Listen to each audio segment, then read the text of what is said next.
Good. Yeah, that works. Hi, Bad Cop. Bad Cop, you didn't make Shpubo, did you? Yeah, no. And I've already watched like 5 people play fucking Shpubo. It's Nick. It's day 2000. Hold on, I'll get it. 2357,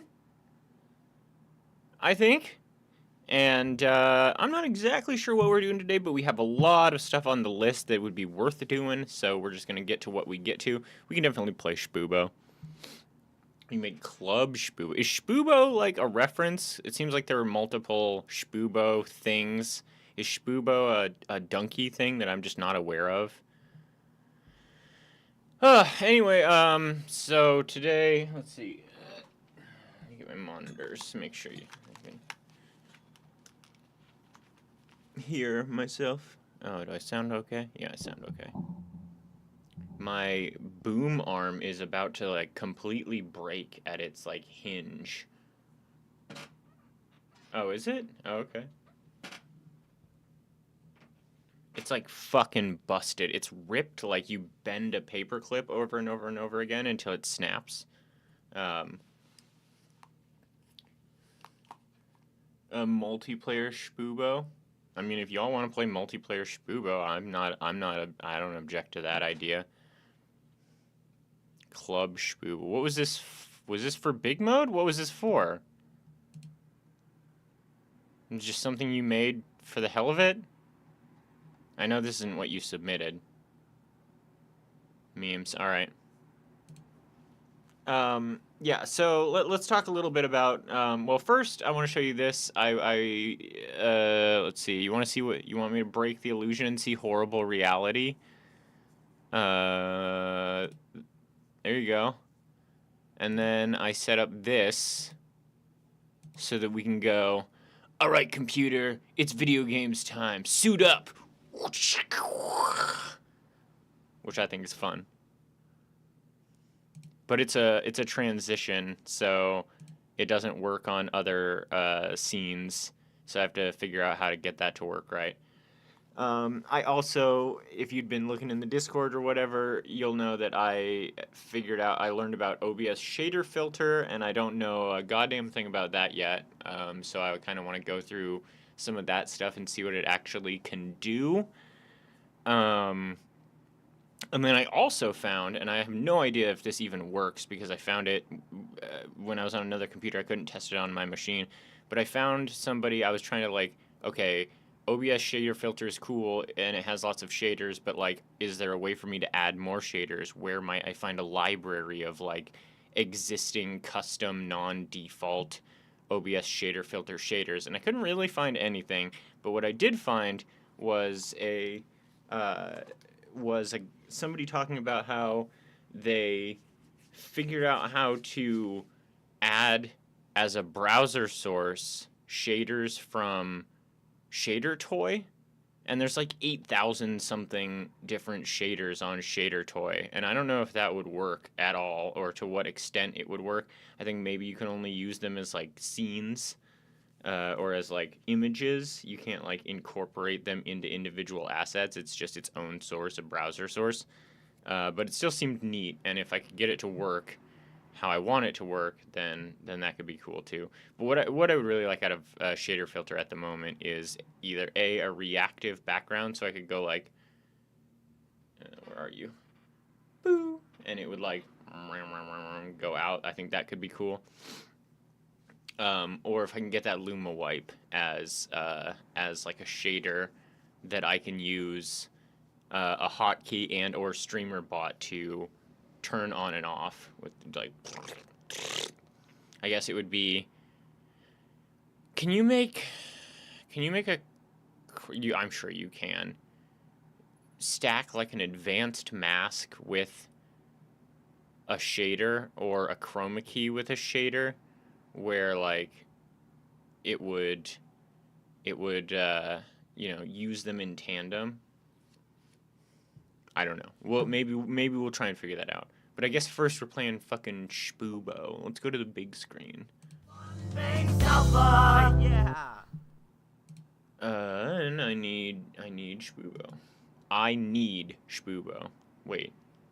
Oh, you submitted Club Shpubo. Okay, well, I haven't played original Shpubo. Am I not gonna understand the lore? Is there Shpubo lore?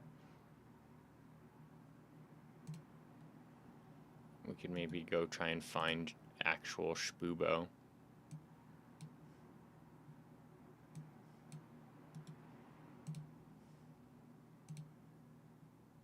I did watch it. I mean, not closely. I've just seen like a few chunks of people playing Shpubo. They're usually playing like about the same spot too. I don't know if maybe it's just because it's a short game. Oh man, I got a whole bunch of powders and nuts this week. I don't know what I got a bunch of sick like loot drops this week. I have like I don't know how to describe it. Volumetrically, it's got to be like 3 gallons of freeze dried strawberries. It's like a half a garbage bag of freeze dried strawberries, and I also got like 2 or 3 pounds of walnuts and what else did I grab? Just a bunch of crazy honey powder. I didn't even know that was a thing. Honey powder. Vanilla bean powder. I guess I have to. Yeah, there we go. Now I should be able to find it. Shpubo. So this is brand new just for this edition of Big Mode, huh? I finally completed Shpubo. The one that started it all. While it hasn't aged as well as I'd hoped, it's two days ago. Wait, when was this submitted? It's like a week old, and it's like, oh, it hasn't aged well. Shpubo Party, Shpubo Kart, Shpubo RPG. All right, this is fun. This is kayfabe. This is the kind of shit I like. Everyone rallying up behind Shpubo, just being like, I've only known Shpubo for 3 days, but I would throw myself on a grenade for more Shpubo. Oh, this too. I don't remember which game this was, but I was. Oh yeah, it's Kiri Kiri. Is that what it was? Kiri Kiri Wonderland. I remember seeing this art and being like, this art feels very boats. Oh, Shpoob Sona, very cool. Yes, yes, yes, yes.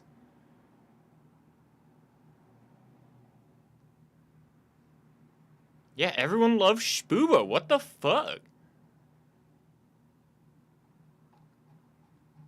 All right, well, I don't mind doing things out of order. We'll do Club Shpubo, and then maybe go back to original Shpubo. You know. Welcome to Club Shpubo. You can do anything at Club Shpubo. Oh, do I need game is called open? I mean, I don't really, but we'll do it anyway. I have so many windows. It's starting to get to the point where I've got so many different programs and third-party plugins and all this other kind of crazy shit stacked that I'm wondering at what point it's going to like genuinely start deeply affecting my computer's performance, and if I'm going to be like, fuck, I need to buy a 4090 Ti so that I can, you know, stream Shpubo without my shaders breaking. Okay, we can change the name. Club Shpubo.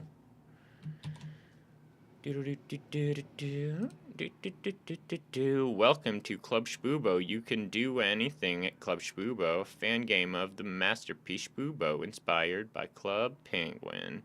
Enter to chat, slash to cut, slash, okay, and shift to jump. Contributions welcome. What does that mean? Oh, okay, it's open source. All right.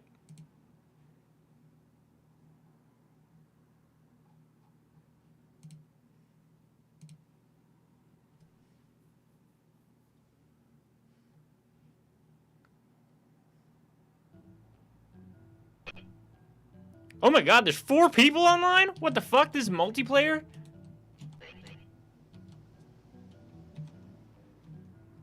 Hat color. I don't have a hat.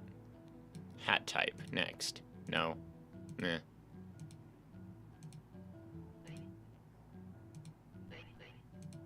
Bad cop hat. Amogus. Can I change this?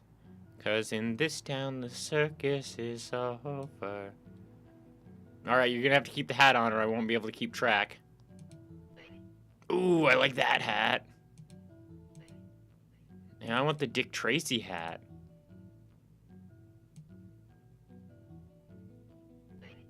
Indiana Spones. Body. Whoa, whoa. Okay, all of these feel like an affront to original Shpubo. Got Brian from Family Guy, Garfield. I don't know any Fox characters off the top of my head. Same Fox, but with tail. What's that about?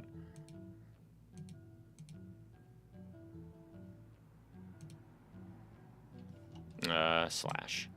Okay, and so then it's enter. I'm boobing now. Oh no, everyone's the hat. And then shift to jump. Wow, that jump is no fucking joke.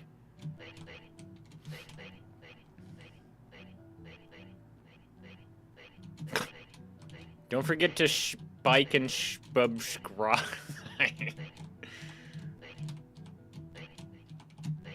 Fuck! Okay. Oh, that was more reasonable of a jump. So this, oh, I died. So this is just hangout? Hangout spot? It's down here. Wait, oh. Whoa. Damn, Shpubos live in a dangerous world. Fuck! I pressed space to jump.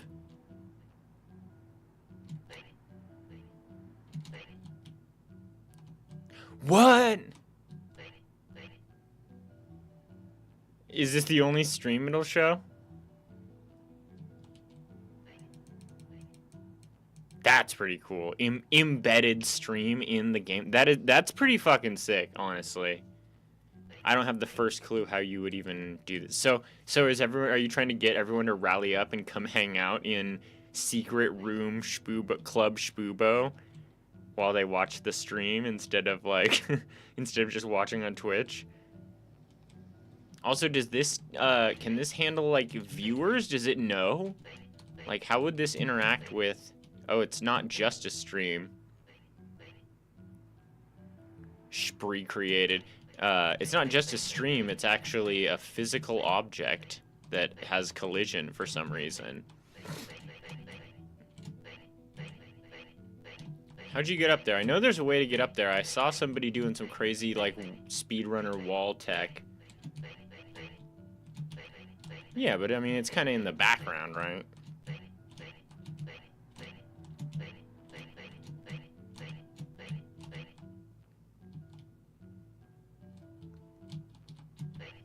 Spanks, everybody. Damn it, what? These Spoopelgangers are trying to impost me. I'm being imposted right now. Wait, I don't know which one you fucking are anymore. Oh, and that also didn't take me back to the entrance of the secret room. It took me to the spawn point.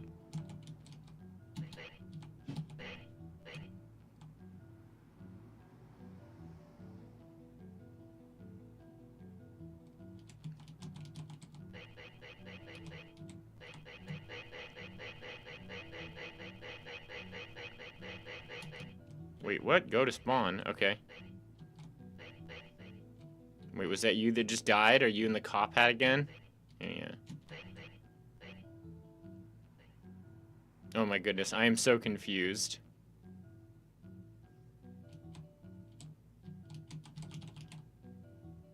Oh, jump down the hole, okay. Oh! Well, alright. Oh, but that TV doesn't have collision. Shit. Whoop.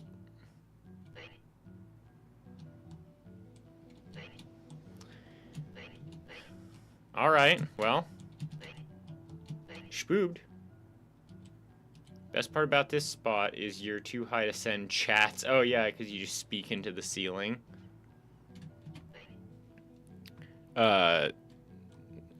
Something I can't even repeat into the microphone because it is offensive.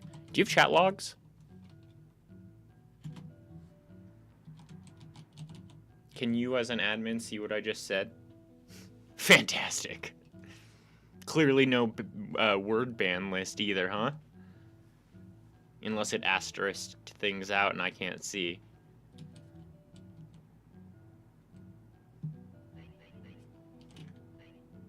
Probably, maybe we would want to consider that.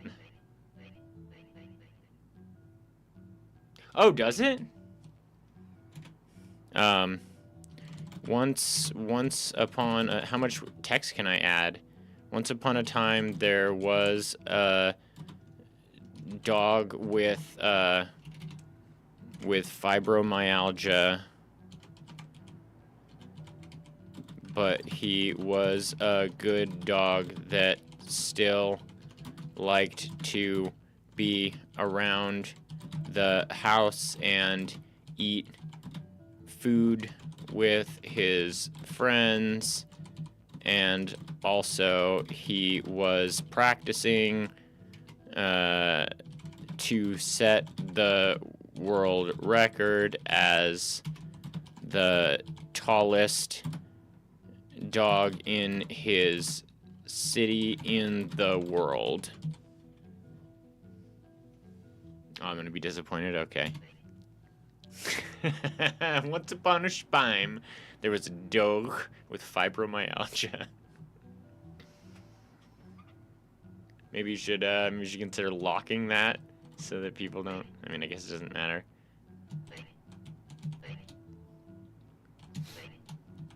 Yeah, I'm already in like break mode. I was actually, when I was doing all that research, or I'm kind of still doing it, but when I was in the middle of doing the research about like feedback stuff,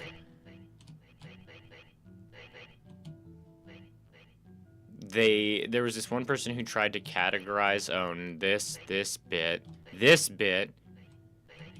Does he do something?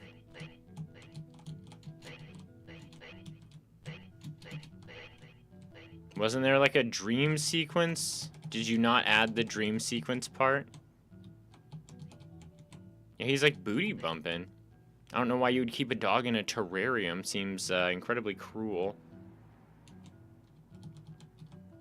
It's like a cat, maybe. I mean, even then, no. But a cat could like eke out the worst kind of existence in a terrarium.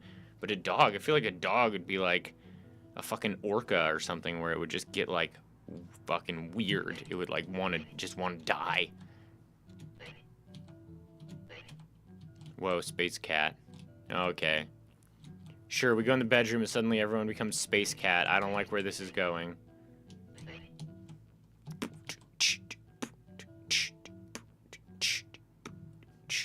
I wish Windows Snip did GIFs. Or like super short.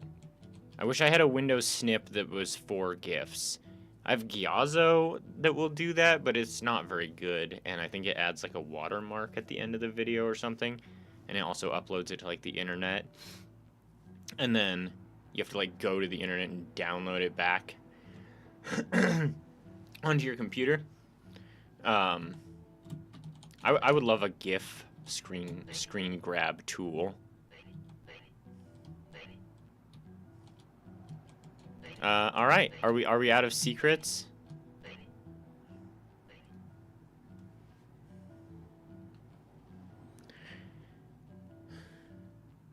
That's about it. I mean, it's still a lot. What was this, 2 days you've been making this?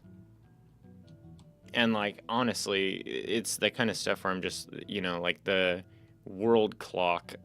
Oh my God, that reminds me. We have to go do horse game. We have to check in on horse game. We haven't done anything in horse game for like 4 days. But yeah, a lot of the stuff that's at play here, like online multiplayer. Just go ahead and throw that in there. And like, do they do that? Is there a starving horse mechanic? um, the online multiplayer, the embedded stream. That's really cool. I've never seen that in anything that I can remember. People toss in like links or something, but I'm very curious to see. I mean, I guess you can't test it unless. Have you tested it?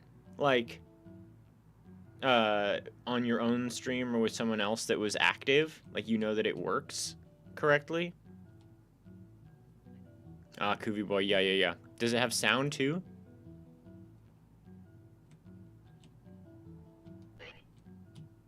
That's a fucked jump. You need to fix. This is fucked. You can't have like this. What is that? Is that on purpose?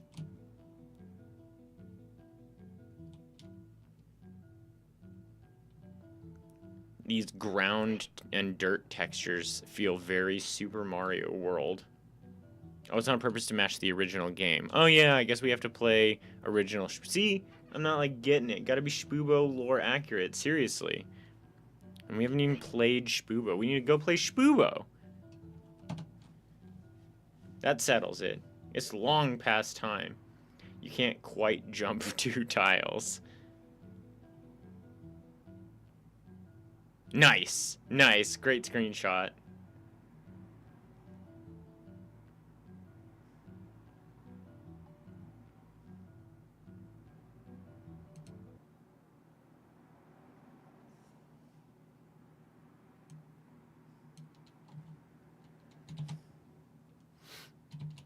Oop.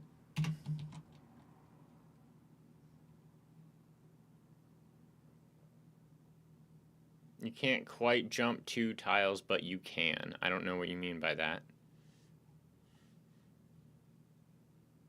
What is this? Somebody's talking to me.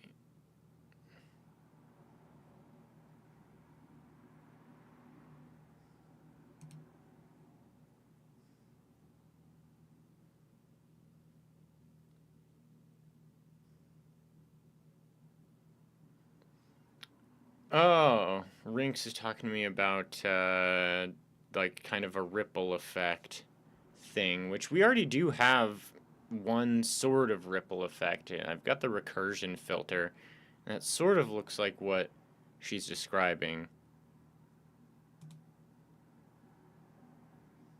Let's see. Open link. Yeah, like this, where it's like meow, meow, meow.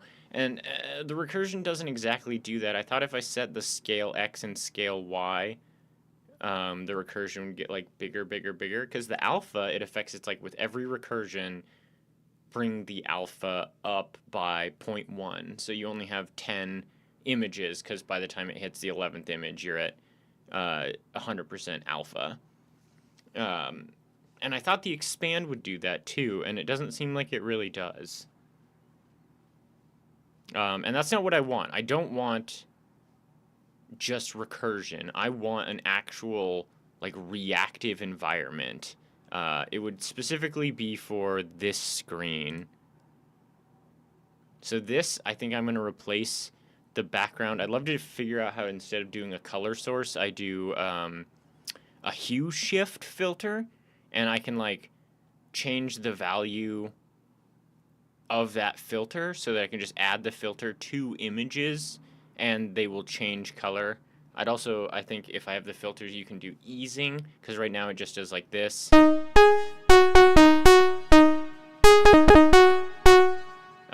And it's like really jarring. And if you get really playing, if I do like the sequencer, if I do like the arpeggiator on like 32 notes, is the recursive thing a shader? No, it's a plugin. I got that before I figured out about OBS shader filter. All right, epilepsy warning.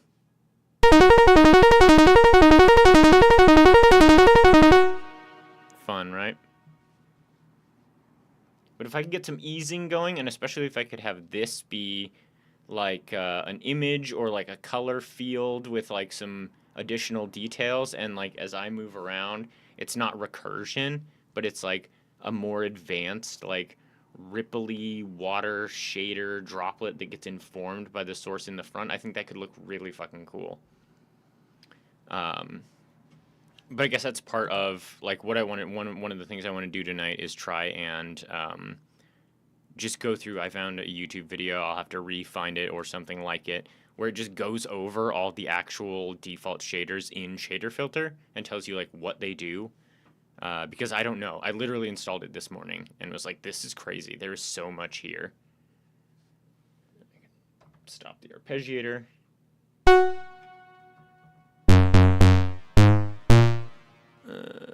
Back here. All right, let's spoob it. Yeah. Let's go. I can't do it. Go. You know what I'm saying. Make sure to turn off sticky keys if it's getting annoying. When I thought of power, I thought of money. Like, if you have a lot of money, you must have a lot of power over people. I mean, in a horrible world like the one we live in, sure. I don't think that that's a given. The main antagonist of this game is a billionaire. You are a spoobo. You're a spoobo! Whoa, that's huge. That is such a lore drop. This is not spoobo. It's one among spoobos. Yeah, spoobos. It's just spoobos. So it's like you must find out your world is fake and take vengeance on the person who kept you trapped for so many years. Beat the 4 levels and defeat the final boss. Spratwo. All right.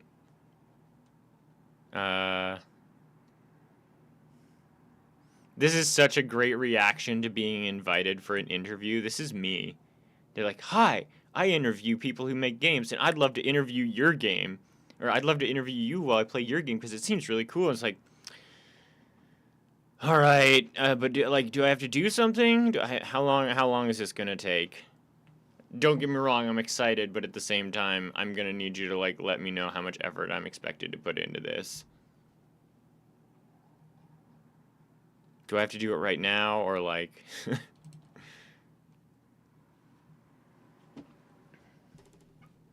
Spoobo. If you get stuck, press plus to reset, okay? To move, and then a drawing, shift to jump.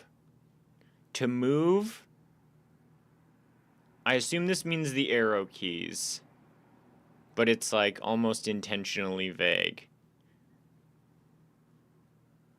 And also to move up and down, but you don't move up and down, do you? You just move left and right. And shift is this. Interesting. Oh my god. I don't think I've heard the Spoobo music.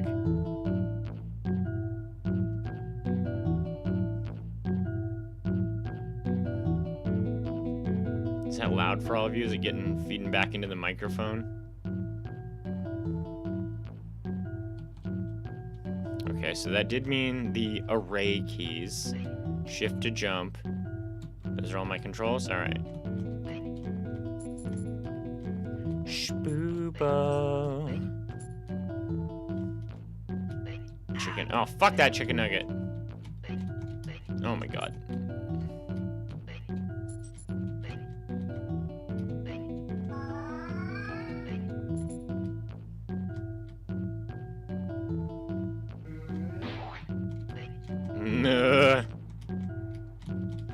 Oh, that's a limited time power-up. I thought it was like a fire flower where you just had it.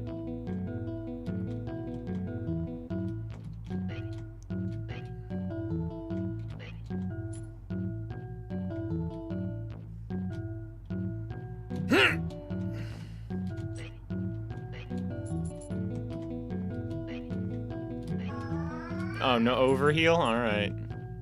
Oh, fuck! God, that is so... Oof. Level 1-1, everybody. That is a, demanding jump. Woo! Sun in the sky is fucking graffiti. That's actually kind of sick.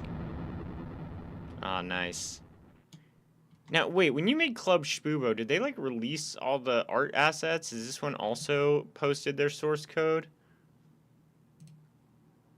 Because you couldn't possibly have, like, remade all of these.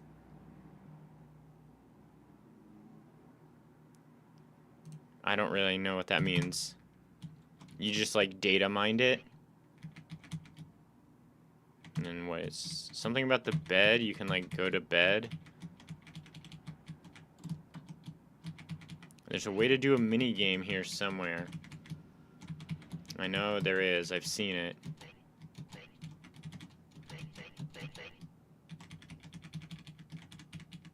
Click on the bed? Oh, I would have never figured that out. What the fuck?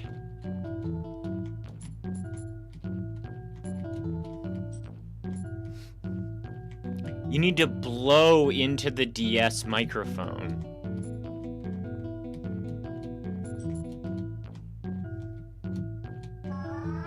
Or what's the other one? There was one in Link Shadow Choo Choo where you had like a map and then a second map, and the way that you had to like figure out where you needed to go was that you had to have the map open on one screen and the like other kind of map open on the bottom screen, and you were supposed to, yeah, I know, you're supposed to close your DS and open it back up, and it would stamp the thing onto the other image, like from the item to your map. And it's like, yeah, cool, but like I was never gonna figure that out. That is way too high concept for a goddamn children's game. Oh, fuck off. How far back do I go to just start of this, or? Okay.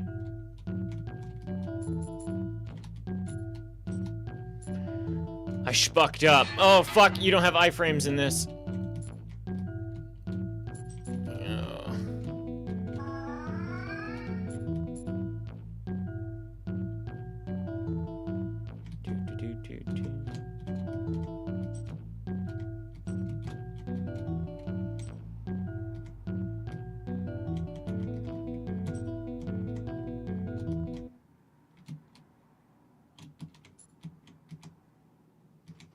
Wait. Yeah, you have a flashing damaged state, but it doesn't include iframes. Fuck.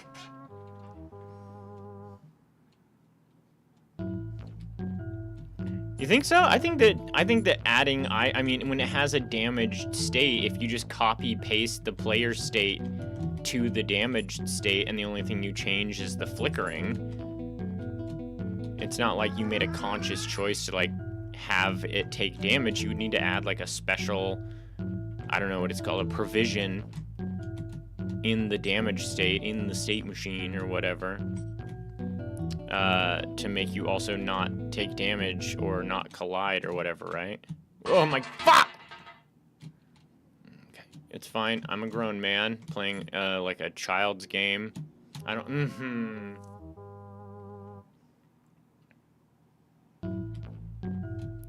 You know, now that I think about it, that's actually such a bizarre phrase. It's such a, like, fucking self-important, like, it's like the Mandela effect. Head canon. That's, like, a fundamentally contradictory idea. It's like, you know, is this canon is, like, not something you are allowed to decide. That's the point of a canon. Is, like, it's like, you know, what is and isn't like for real in Star Wars or whatever. It's like, oh yeah, but my head canon is like, you know, it's like if someone was like, that's mathematically impossible, and they're like, well, but in my head mathematics, it's obvious. It's like, that's not how fucking math works. That's not how logic works, and that's not how canon works.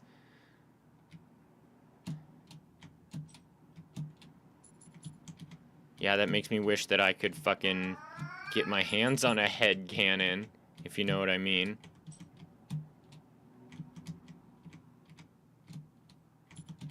That's actually, I'm sure another person has done it, but that was a character that Ryan and I came up with years ago, was a guy who was named Head Cannon, and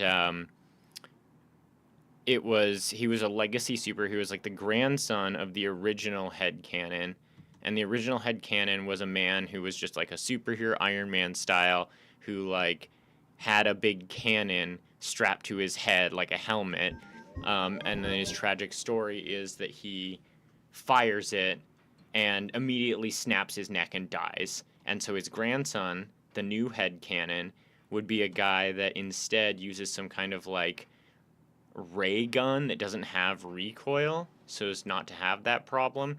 But the like electromagnetic pulse from the headcanon would like make him super sick, and he would basically just start vomiting and collapse after one shot.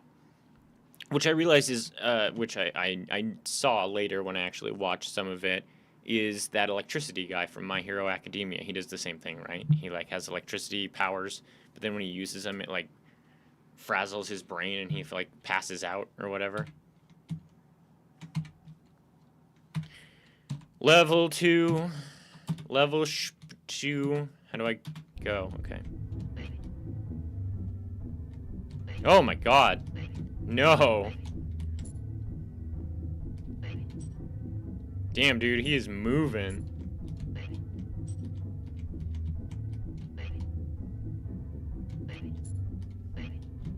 What are the coins for? Why do I want them? Why is it keeping track? Why is it reset when I go to the next level? It's like coins. Oh, secret shoes!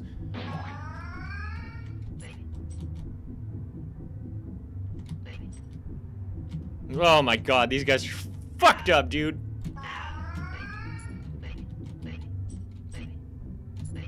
That is too fast.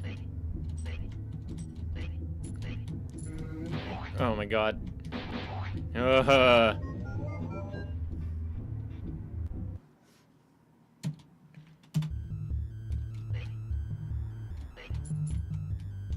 that's fine. No, that's less fine. Oh! Oh my god, whoa! Ah!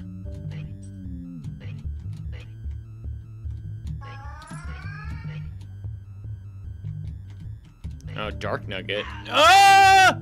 Okay, no, we're fine. Oh, that was another thing I wanted to try to add is, no! Oh! I think I can use the Audio Move plugin, to trigger something from OBS shader filters so that, like, oh no. Okay. So that when I get too loud, it'd like trigger the mic, or like the mic peaking would trigger like a fucked up filter. So it's like if I get real loud, it makes the whole stream like buzz out. I think there is even specifically a filter. There's specifically a filter that's called like the drunk filter. And you can put it in like, oh my god. Dude, how am I supposed to... You fucking...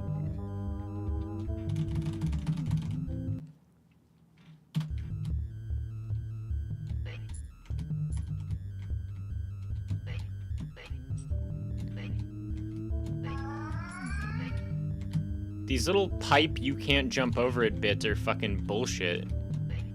Ah, fuck you, Dark Nugget. Nah. Oh, where'd he go? Oh, he can pivot after his shot is triggered? That is not chill. Oh, no. Oh, come on, Spoober. You can spoo it. Please. Please. Yeah. Oh, like literally numpad plus. Fuck! Okay. Oh, those guys won't hit you. They don't have a damage collider on their bodies. And it triggers... It triggers the animation and then cancels it if you... I think I can just fucking cheat those guys. They get stuck, like, bringing their gun in and out if you just spam jump. Oh, come on!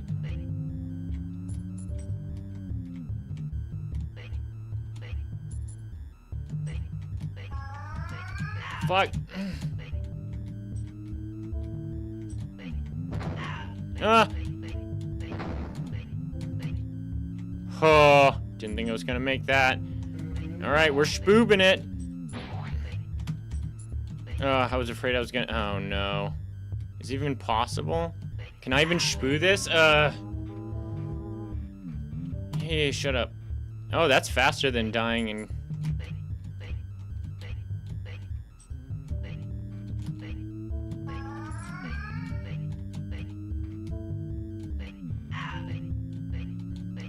Looked like I killed who?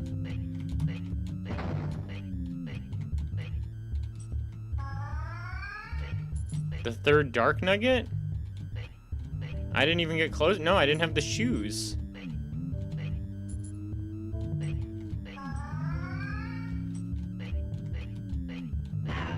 Fuck you.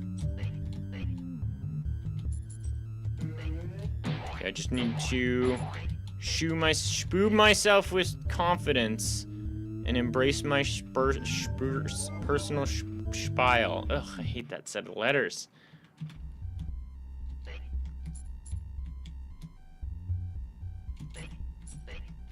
What is up with these, like, false pits?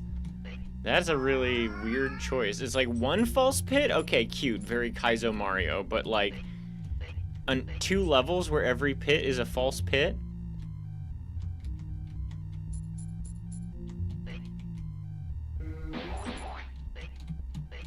Please. Oh my god, the shoes. No! Yes. What a roller coaster. Ah! Ah!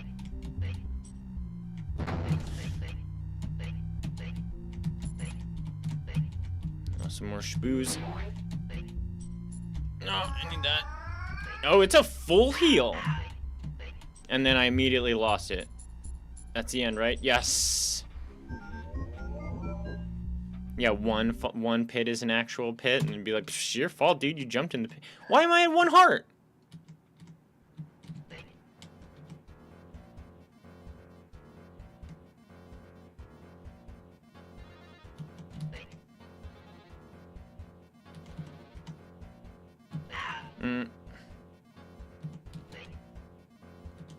Please spawn the shoes.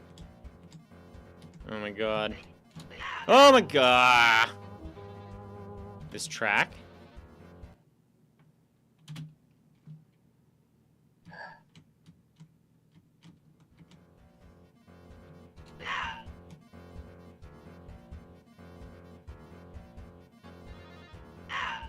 Nah. I thought I could cheat.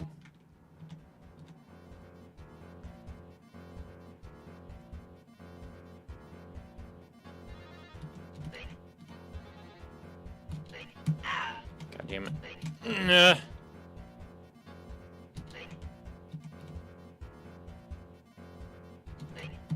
Mm-hmm. Oh, I thought it was a full heal.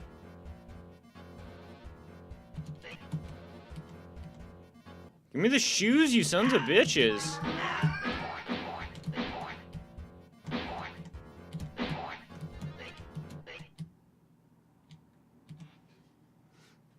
And if I restart right here, he stays at his health, right? That's the trick.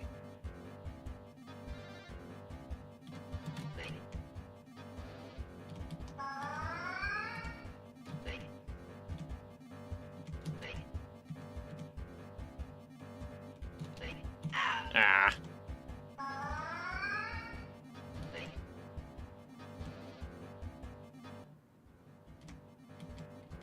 Oh no.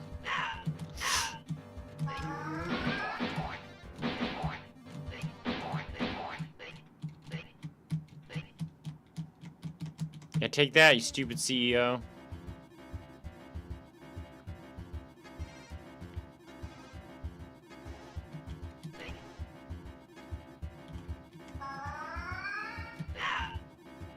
I feel like this is like the 4th big mode game I've played where at the end of the game you like kill or otherwise combat a CEO.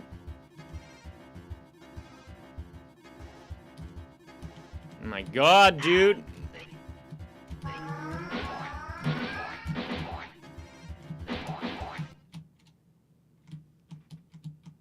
had enough.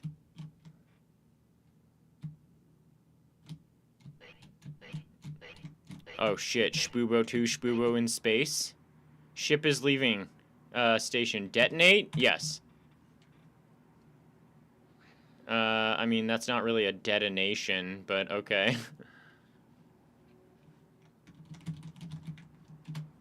The end, thanks for playing.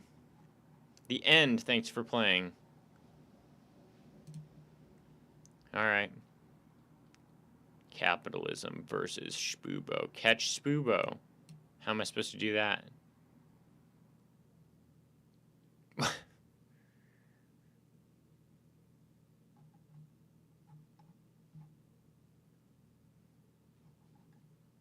Nice. So is there, like, what do we get if we just look up Shpubo on itch now? How many other Shpubos are there? Oh, I got nothing. Projects. Shpubo Pong. Club Shpubo. Shpubo Sona dress-up doll game for girls. Shpubo Clicker. Shpubo World. Shpooery? What's Powery? I've never heard of that. And then some game called Frozen with Fear that is completely unrelated.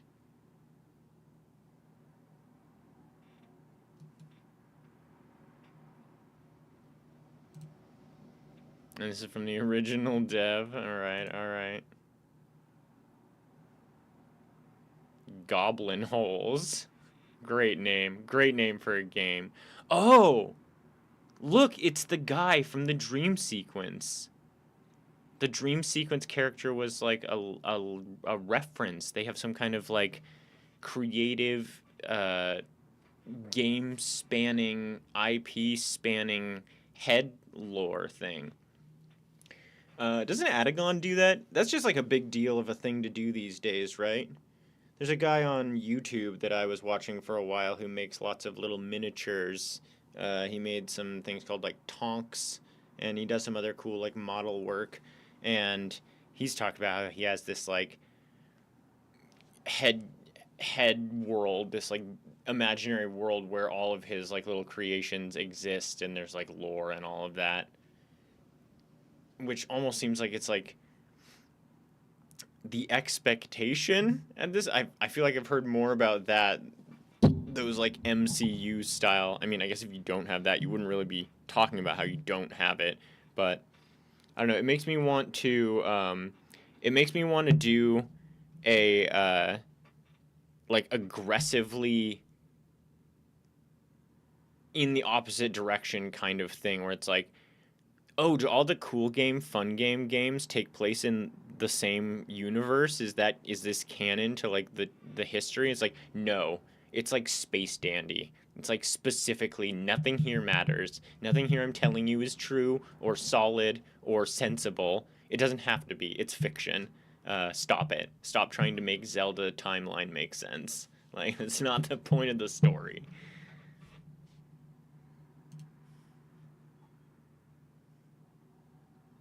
Is this First Bone wins 1-0? What?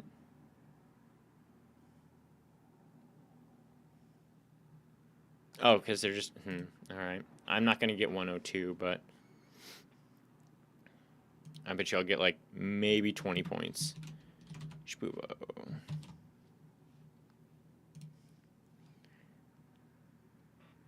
Yeah, but is Lil Wormy, is there, like, even a canon to it, or is it just, like, the guy that's always around? I'm sure there's lots of stuff like that, too, where it's, like...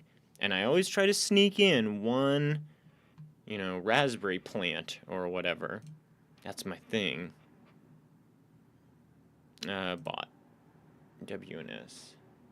He's just a normal guy. So it is a canon that he's like truly existing across all of these universes, and it isn't just like an Easter egg, strictly speaking. He's a normal guy, but he does exist. So all your game worlds are unified by him in this kind of as a sort of idea nexus.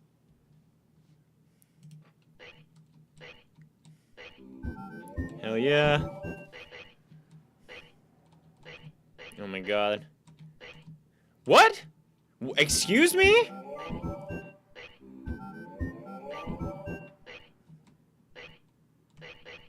What is that? It's changing. It's going back towards me in the middle of the...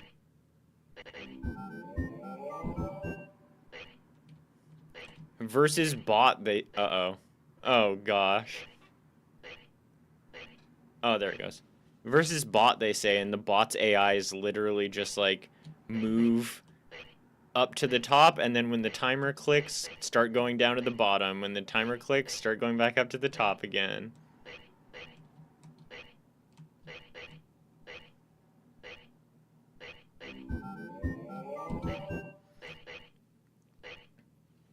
Jackal sat here and got 104 points. Why would you do that to yourself?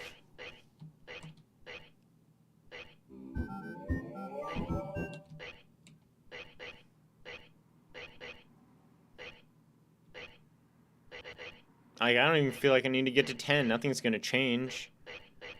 At that point, it's just like a grind.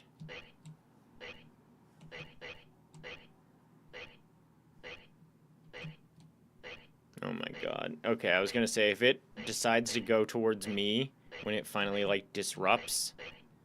I wonder if I can do... The controls are too fucky for me to try to do anything with even a little bit of finesse, I feel like.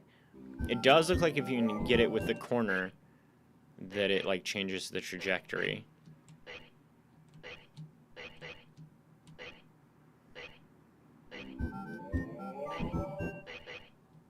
He's also not a ball or, like, anything close to a ball, so it's super hard to get that trajectory.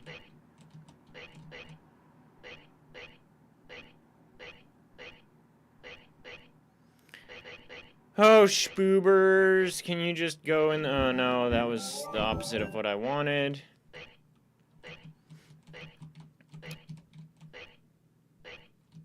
Come on, spoob. Yes. Fuck that. I hate... Why is it doing that? That makes me so mad. That it just switches directions, like, in the middle of the playing field. That is crazy. Alright, Shpoobo, everybody. Shpoobo.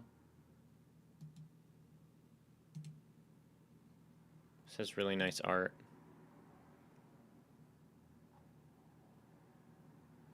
Commit regicide. Okay.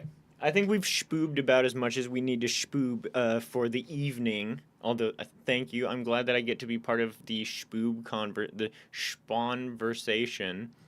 I wonder if people are going to be able to, like, get on stream and browbeat Donkey into acknowledging Shpoobo. That's tomorrow? Is that tomorrow?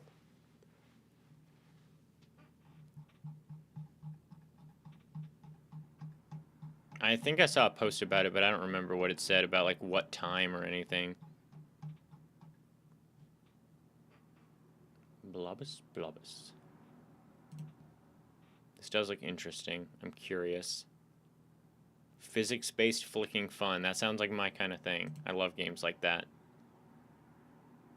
Yeah, we should take a look at shader filter and just kind of try to learn what we can do with it, because it seems unbelievably powerful, and I want to know what I can do with even just the defaults. There's too many of them to keep track of.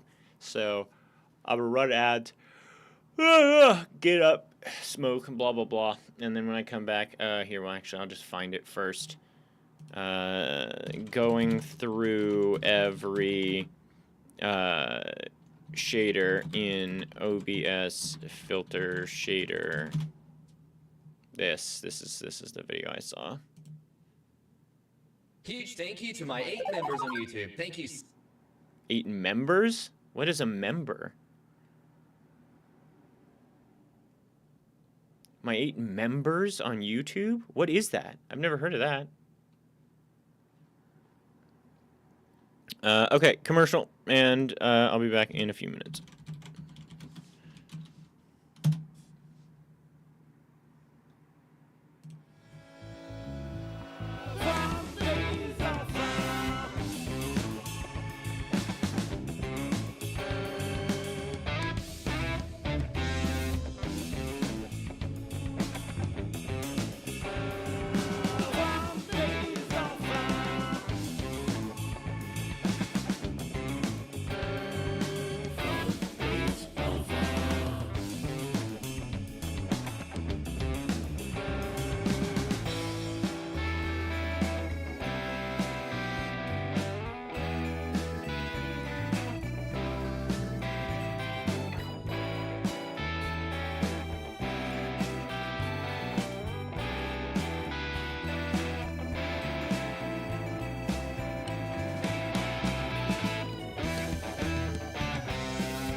No, I'm here. I cut break short. I'm here. Hello. Hi, everybody. How's it going, my lemon? Thanks for the raid. Let's go big camera for a minute. My name is Nick, and I am, I guess, the core employee at Funbase Alpha. I live in this computer suit now. And I've also become incredibly fascinated with all of the stuff that I can do with OBS because there's a bunch.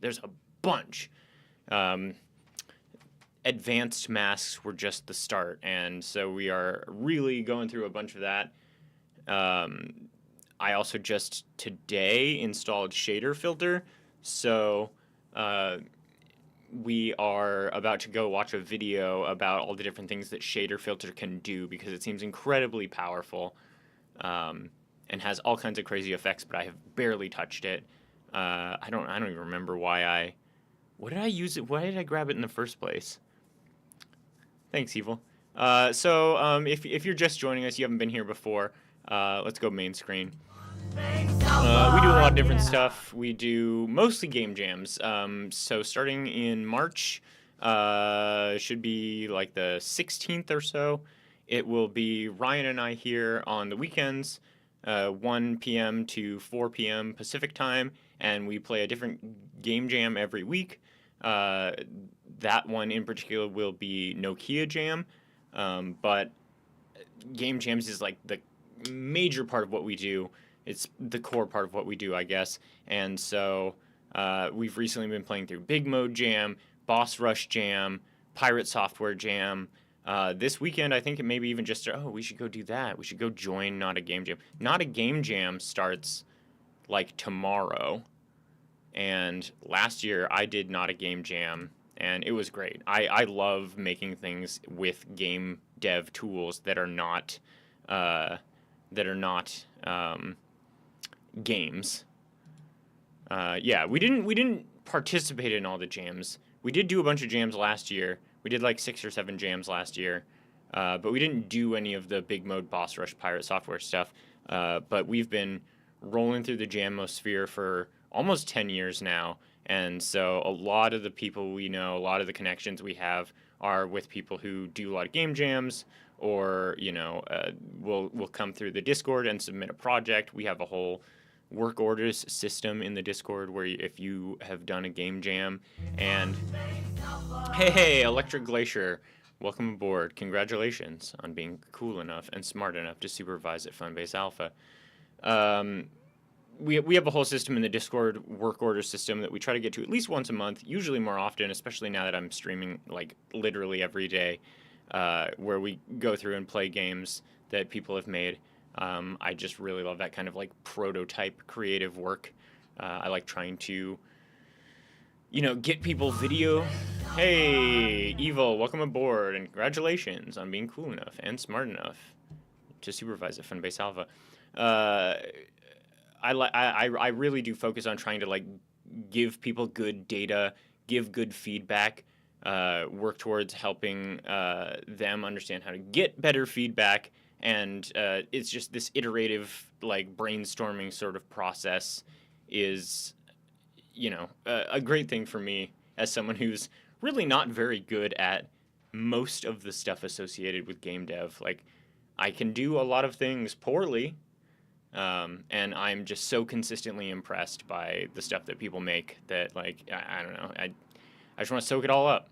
So, Not a Game Jam. This starts tomorrow. Starts in 22 hours, which is about 5 o'clock tomorrow, my time. Okay, so like when I get home tomorrow, we'll start working on this. And you can go see, if you go to our itch page, there should be a link downstairs. There is a thing called Crocodile Head that we made last year for Not a Game Jam. It didn't read great. I think there are definitely a lot of mistakes I made that I wouldn't want to repeat, and I have no idea what I'm planning on making tomorrow. Or over the weekend, but we'll figure that out. That's jams, right? Okay, so we're in this. That's fine. That's fine. All right, let's go watch this shader filters video. so much for supporting what I do. OBS Shader Filter is an incredible plugin that you can download for your OBS. It gives you the ability to add custom shaders into your OBS so you can Lemon, do what some were you doing awesome today? wacky effects with it. Tonight we're going to be going through every single shader and effect that comes with OBS Shader Filter when you first download it. Let's go. Just a quick little plug before we start this video. My friend Lazarus and I started working on our own record. Oh, hell yeah. providing you I some still haven't really gone through all those high-quality, games. Exciting, and best of all, DMCA-free music for you guys to use on your streams, YouTube videos, or wherever else you guys want to use. It's a very early start to the project, so at Big the moment, Bell. we only Is have that the 4 songs, but UFO it's available on pretty much every steering one? platform, Like Spotify, lander, Apple lunar Music, you lander? name it. If you guys want to show the support, the link to the Spotify playlist is going to be on the description. Hold on. We This also have a is, Twitter I want to page pause as this. well. Because Electric Glacier is bringing up a sentiment I actually quite like. Any job is worth doing badly. Reminds me of a similar quote, which is, if it's worth doing badly. I mean, I guess it's the same. But I heard it in the context of like overcoming addiction and depression and all of that, where it's like, oh, I'm tired. I can't make a whole sandwich. And it's like, okay, well, just like eat sandwich ingredients. Like if that's all you can do, that's still like worth it. If you can, you're like, I don't know, brush my teeth. Like, it's like, okay, barely kind of running the brush across your teeth before you go to bed for 10 seconds is better than not brushing your teeth at all. It doesn't matter that you didn't fail if you didn't have the toothpaste and you didn't floss and you didn't do the mouthwash. Like, if it's worth doing like half-assed.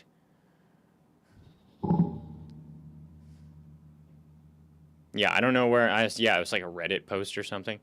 But yeah, that's a great sentiment, and I completely agree. If you guys want to check it out for yourself, show some love and support to Digisonica. It's a project that I'm really passionate about, and I can't wait to share more with you guys. How's it going, guys? Hope you're all having a fantastic day. My name is DSynchro. Guys, tonight's video is all about OBS Shader Filter. We're going to be teaching you guys how to install OBS Shader Filter, and then we're going to be going through every single effect and shader that it comes with the download. Okay. All 69 of them. Nice. Oh, there's Let's not waste 69 any of time them? and get right into it. Let's install it first. First of I all, did to that. install it, we gotta We can decide skip. simply Yeah, OBS. I know how to Let's install boot our something. OBSs, and we're gonna go through every single shader and effect. Here we are on our OBS, guys, and before your source filter. There you go, and you say user fill. Yes. However, if you are using an effect file, for example, you need to Wait, bring this up might the actually bar be effects important. available at your disposal. If you use a shader file, it should work straight out of the box. However, if you are using an effect file, for example, you need to make sure that you tick the box, Okay. use effect file before loading up the shader. If you're having issues with the effects crashing, I found that loading them up this way kind of minimizes the crashes just a little bit. Click load shader text from file and load up the effect first. Then I turn on found the this use effect minimizes file, the then load crashes a shader text little file bit. off, Is a great and then sentence. load it back, and it shouldn't crash. For some reason, I found that doing it this way doesn't crash as often. It can still crash, it just doesn't do it as frequent as before. Great. The first shader on the list is Add. Add acts as a blending layer, just like you can use in Photoshop. It'll remove the darker tones of an image and only reveal the lighter tones. When you select the shader, all you have to do after is select an image that you want to add to the source or the scene that you're applying the filter to. Unfortunately, this shader has been pretty much made obsolete in the latest versions of OBS. Yeah, I was gonna OBS now, say, you can 'cause apply it has several additive layers to blending, any yeah. source that you want, which unfortunately has pretty much made this shader redundant. Next one is the animated texture effect. Unfortunately, I was never able to get this effect working because it just crashes my OBS. Our third shader is the ASCII shader. This shader turns anything you apply. You think the this is filter to- probably what L:Q uses, right? Like that's kind of an interesting thing is like when I was first fussing through these or just like, scanning it, there's 3 or 4 effects that I saw that I was like, "Oh, it's that thing that I've seen other streamer use. I know that thing."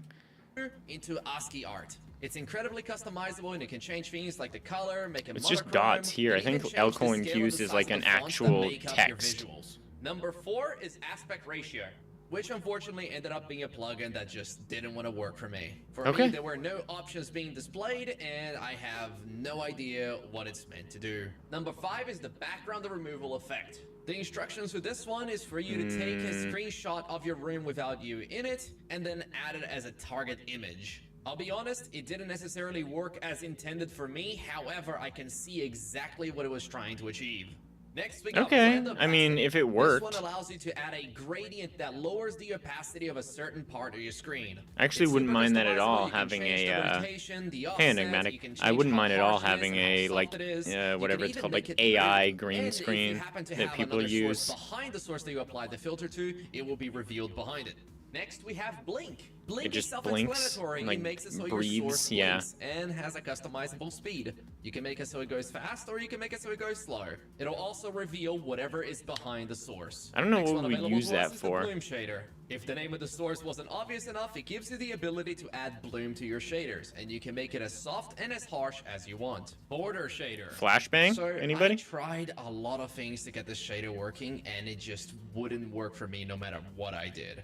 I don't know if I installed it wrong or if How's I it going? enabled it wrong, but I tried everything. And Pretty it good, just pretty good, pretty wouldn't good. work. We played some BT601. Spubo games. I have no clue what this shader does. I did. I have no fucking clue. We played some Spubo games from Big Mode Jam / references to Big Mode Jam. And yeah, if you'd seen some of the stuff I was filling with in the Discord today, I found out about OBS shader filter. I installed it this morning, and it can do a whole bunch of different stuff. Hey, see you later, Electric. You can do a whole bunch of different stuff, but I have barely touched it. So we're just watching like a YouTube video that talks about all the different effects that it has available, just to see, you know, rather than go through them one by one and like learn by doing. I did, however, notice that the color of my camera changed ever so slightly when I had the shader on. BT709 does the exact same thing as the previous shader, only with a different tone of color. No settings, no configs, nothing. Burn Okay. shader changes the source that it's applied to into clouds, smoke, whatever this is. It's incredibly customizable, however. You can change things like the speed, the gradient, and you can even add an image to the burn gradient. Adding an image to the burn gradient did give me a strange result. The next up, Whoa, is there not like documentation for this at all? Because it would seem like the burn shader would do what, if the add shader does additive blending, you'd think that the burn shader would do whatever burning does in Photoshop. I know that's a thing you can do in Photoshop. I don't actually know what it does. But presumably it's meant to do that, whatever that thing is, and then you'd want to add like some noise or something, some sort of what is that called, where you use like the white and black to like define something else. The like, I don't know, I know what I'm thinking of, but I can't think of what it, like when you do a mask, when you make a mask, it's like the black is full transparency and the white is full opacity, and anything in between is like equal. I would think that's what you want to do, right? You want the burn effect on some sort of alpha mask or whatever, and then you overlay that onto another source to get whatever burning does. What does burning do in Photoshop? What does burning do in Photoshop?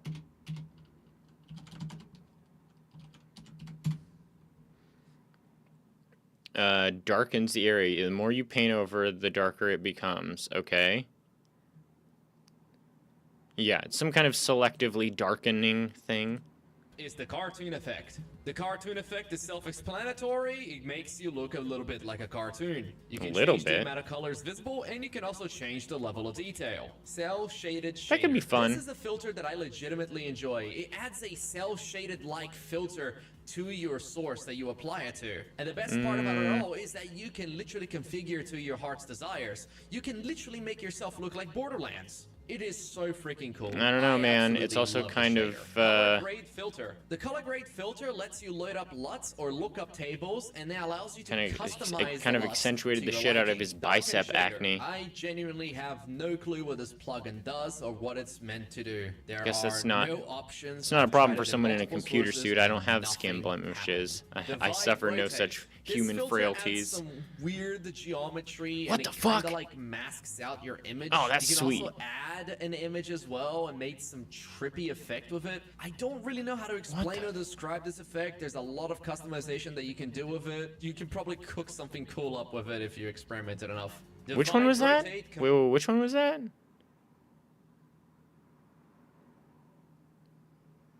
Is that just divide rotate? Okay, I'm gonna make a note of this. Hold on, let me find somewhere I can take notes.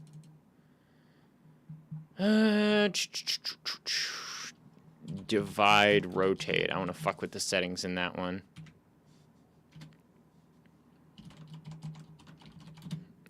Interesting shader filter choices.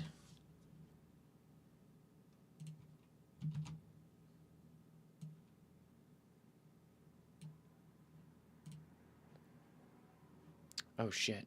We have to have the other chat up. I've been ignoring YouTube all night. I hope no one showed up on YouTube. I mean, I hope they did, honestly. But hi YouTube. If you're talking to me on YouTube now, I can hey there. Convert. Pretty much the same shader, only with a few different options. Not much difference here. Doodle effect.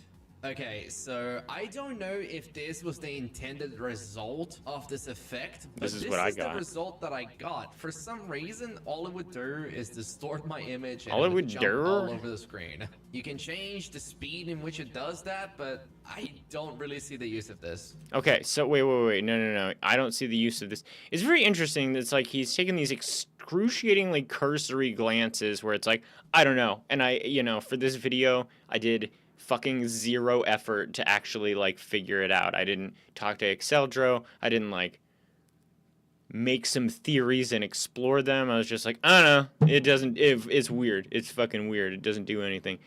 I think what this one maybe is meant to do, if I had to guess, is that you're not meant to put it on an entire scene.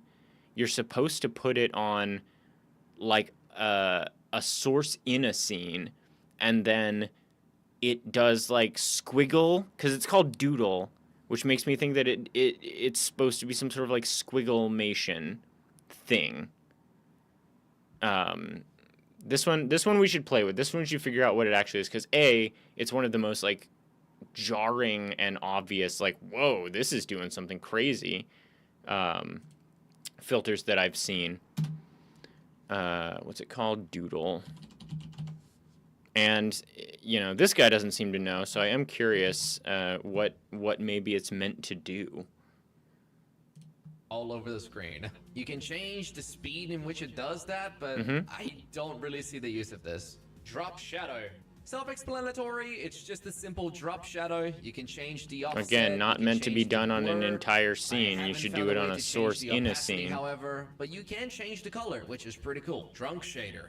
The shader gives you a bunch of blooms and blurs that you can use to kind of make the image a little bit distorted and quote-unquote drunk. It lets you offset the light in elements of your webcam to kind of give this really strange drunk vibe to it. It's kind of hard to explain, but hopefully you guys can understand. The way he's doing it there looks a lot different than when I was fiddling with it. Let's okay, I'm gonna put on the shader filter right now. I don't remember what I have it set to, but it's probably gonna get all kinds of fucked up, so get ready for that. Oh, it's not that bad. And then we will look for this file. It's called drunk. Oh my god. Oh jeez.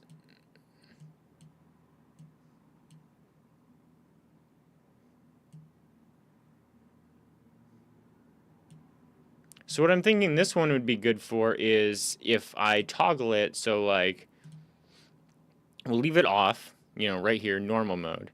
And then I can use, actually, I'm just going to do this right now. Like, literally, we're sitting here. Filters, audio filters, add, audio move, okay. Action, source, filter enable, on source, this, filter, user defined shader, threshold action, enable over, a threshold of... Wait, what? The threshold starts at 0? No, that can't be right.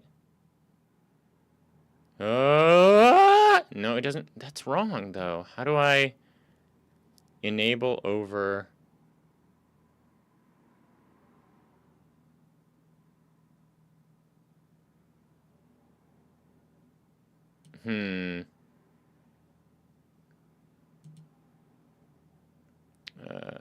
Peak true, I think maybe is actually what I want. Enable over...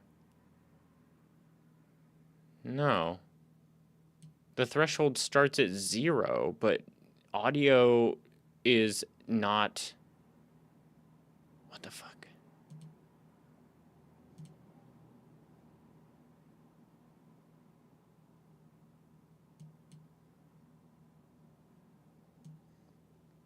So it has... Oh my god. Stop. Oh, that's not gonna...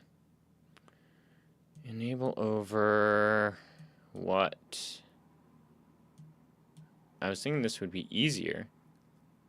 Because right here it's enable over 60, but do I have to... Hold on, I'm gonna do a volume test. Nope.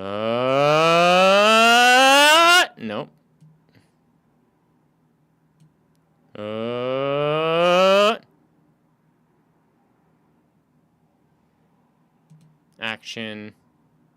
Yeah, filter enable. Threshold action.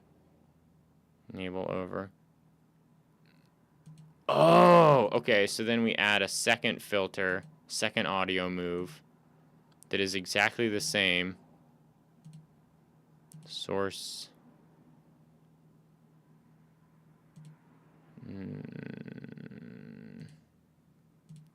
No. Filter enable. Source. Scene 2. Filter. User defined shader. Disable under.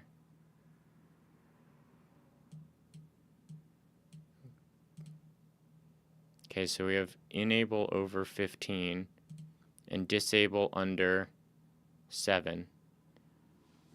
So, I mean, actually I would want this to be the same, right? I want this to be like 14 or 15. 15.38. 15.67. So now it should be... So it only freaks out when I get loud. It only freaks out now when I get loud. That's cool. I'm being quiet. Now I'm angry! I'm so angry that this... Okay, that's pretty cool. Let's turn it down a little bit. 13.5. There we go. So now if I get loud enough... No, more. It needs to be more than that. Enable over... So is it negative? Is it doing reverse? 19... Which means I would actually want this to be... It's like I'm powering. Yeah. Okay, that's cute. I'll leave it subtle for now. We can fiddle with it more later. That was easy. So now when I get tilted, the screen will freak out. Detection shader. Self-explanatory, it detects some of the edges of the elements in your webcam and gives you the ability to either change their color or the opacity on them. You can make it so the detection is a little bit more sensitive. You can make it so it's a little bit rougher around the edges. It's a really fun little shader. Embers effect. This one's a pretty cool one, but I don't particularly see the use of it. It gives you the ability to make your own Ember effects directly in OBS, and there's huge amounts of customizability. You can increase the amount of embers, you can remove the smoke background. It's pretty cool, but I don't see where someone would use it. And you use it as a fucking on a source in a scene, dude. You can't just do it over the entire scene. Like, if you want a bonfire and you want that bonfire on your break screen to have particles, you put it on the fucking source, right? That's this guy's issue, right? Is he's just trying to, like, put it over the entire... tell him in the comment? You want me to get in the comments? I'm not really a get in the comments kind of guy. I've never really fancied myself a YouTube commenter.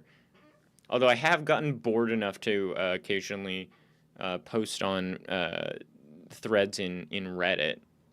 And I don't know, what is he... No, what's better? I shouldn't just tell him. Put caps on and let him know. No. What I need to do is, if I want to really leverage the algorithm, make a YouTube video that is like response to Desynchro's shader video from 2 fucking years ago, and be like, you're an idiot. Like, don't you realize? Like, look, I will show you right now why you did it wrong. Also, that would make me feel better because I would be able to come with receipts. Because how embarrassing would it be to be like, you're stupid, and then like he's like, no, you're also wrong. You don't even know what you're talking about. Boss. So I don't know how to describe this one, but basically it turns your image gray. Like, what a weird thing. What a weird thing to try and like YouTube drama about. It's like somebody's casual tutorial video on an OBS plugin instead of like, you know, their think piece, their like 20-minute think piece on some sort of political issue or like whatever, some drama. It's like, it's just a random. My response to random nobody's PB speedrun YouTube video they uploaded 6 years ago, and they're not even in like the top 100 Super Mario Sunshine players or something. Scale and gives this 3D-ish effect. There's probably some cool stuff that you can create with this. There's a little bit of customization as well, so you'll just have to experiment. Filter template effect. Judging by the name, I imagine this is used as a template to make your own effects, because when I loaded it up, it had nothing in there. Filter template shader. Buddy. I imagine it's the same thing as the last one, only for shaders instead of effects. I imagine it does that. Let's talk about all the shader filters. So then there's this one, and I don't understand it at all, but I imagine it does this and that. Fire shader. Adds a customizable fire effect that you can change a bunch of options in. You can even apply it directly on top of the source that you're adding the filter to. Fire 3 effect. Very similar to the previous shader. Oh, only the Fire 3 is way sicker than regular fire. There are also a couple of more options that you can fiddle around with. The frosted glass shader. This gives you the ability to add and customize a frosted glass effect on your streams. You can make the effect look really harsh or very smooth. Gamma correction shader. This shader allows you to change the gamma of your source with the individual colors rather than everything at once. However, interesting. I found that overdoing the values can also cause it to crash. So What would that just be good careful. for? What would that be good for? Why would you want to be able to control the individual gamma? Gaussian blur effect. Unfortunately, this was one of the effects that crashed me immediately upon loading it. I could not get any more information on it. All right, let's crash the stream. What is this thing you're talking about? Gaussian something. Filters. New shader filter. Okay. I want shader text from file. I feel like I remember trying to rock the Gaussian. Is it the first one? Gaussian blur? Open. Image size, U radius, kernel. It's got a bunch of different stuff going on, but I don't know. It doesn't seem like it does anything without.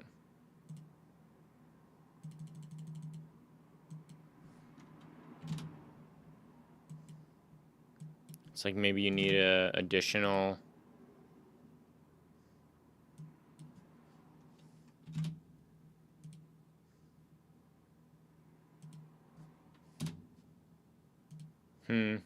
Yeah, it's got a lot of settings. It doesn't crash my computer or my OBS.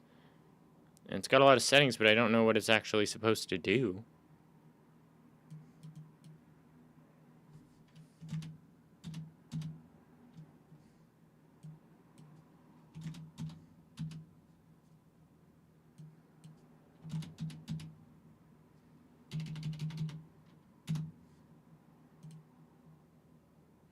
Is this? Oh, it is an effect file.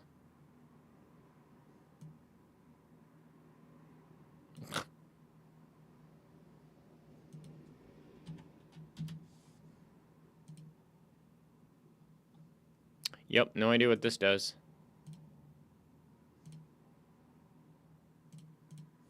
Example effect.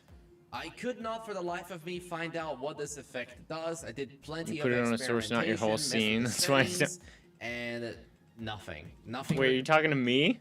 You think that one's supposed to go on just a source? Let's try. Beer rat, get ready to get Gaussian blurred. That's a good call. Honestly, you're right. I should be taking my own advice. Maybe that might be exactly why.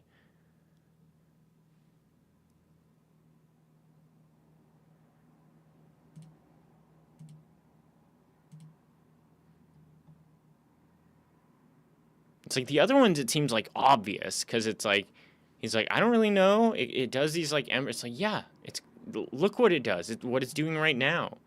Like it has a clear use case just from putting it on your scene, but like you're struggling to imagine what to do with that because you're not.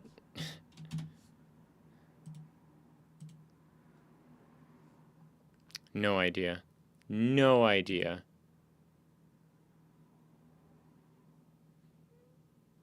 Wow, we have a lot of stuff. Swag dog. Colonel Swag Dog. Nothing. I don't know. I don't know what this does.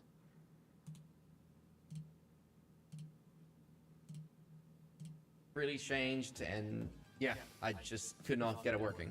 Gaussian Simple. Lives up to the name, adds the ability so you can add a very simple Gaussian blur effect on your source or scene. However, it still doesn't look as good as the ones provided by Stream Effects. Glass Shader. This adds... What is Stream Effects? Is it just...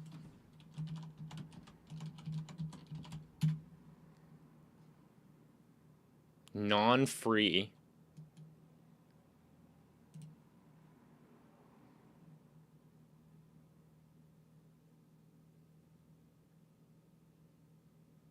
Awful stuck-up developer who attacks anyone and everyone, goes out of their way to say they prefer people who have trouble with the plugin. Okay, they got 1 star bombed.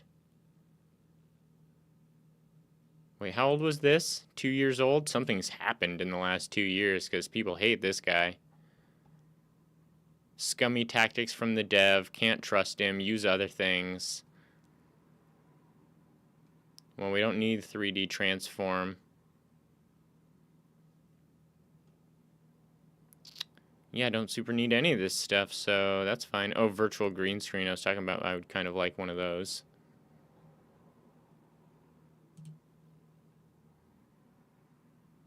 The downfall of Stream Effects? Is this on Out of the Loop? It's on OBS.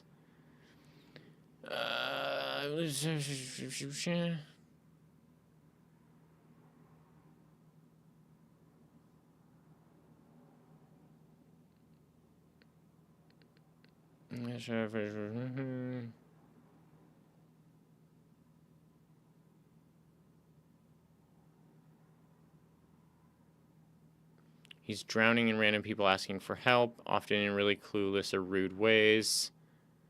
Filing bug reports with no info, like it doesn't work. It's like Comcast isn't working well. He can limit the contact that free users have. You might say that sucks. It's just frustrating. The dev has been legit pretty rude as a vent for his pretty obvious burnout, but people aren't entitled to his free labor. Okay. So he made a plugin. It got popular. He was making money on it, but all the same, it was getting to be like too much. And so he paywalled it, which is like fine. That's your prerogative, but was also like a dickhead about it, and so then there was like community backlash and people like dogpiled on him. That's too bad. Highly customizable glass-like texture on top of any source or scene that you apply it to. It's actually really funky, and you can actually experiment with it and get all sorts of different looks with it. Glitch Analog Effect. Unfortunately, another effect that instantly caused me to crash. Glitch Analog. Let's take a look. We need filters.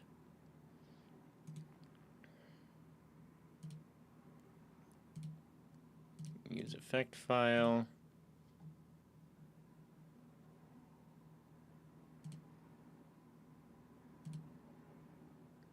Works on mine. Works on my machine.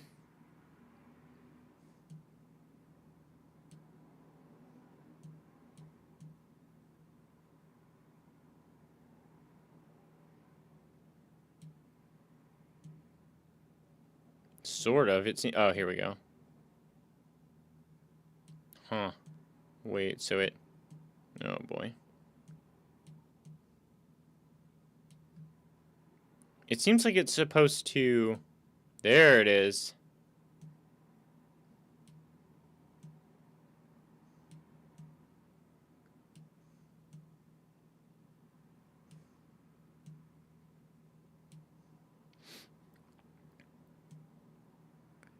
I could actually see us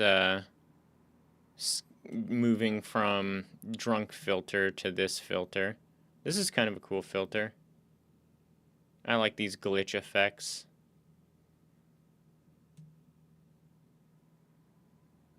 Oh. Rotate colors. Yeah. Apply to specific color.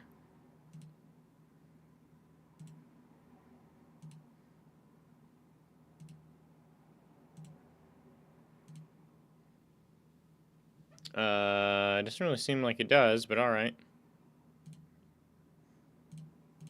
Shader adds a very customizable. Oh wait, what was the one he was using? Strange That's the wrong one?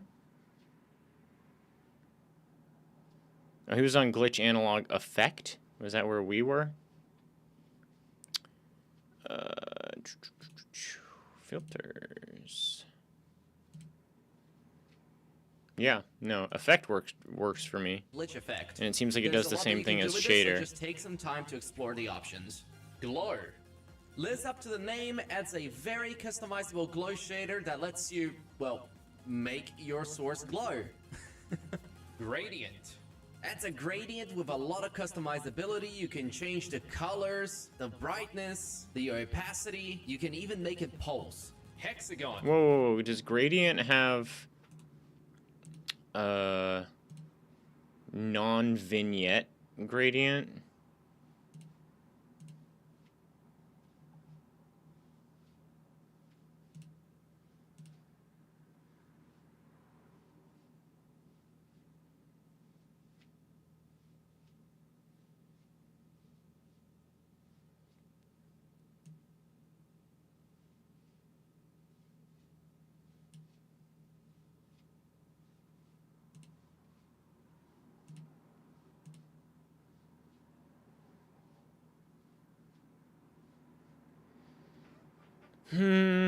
This doesn't seem like it works for me.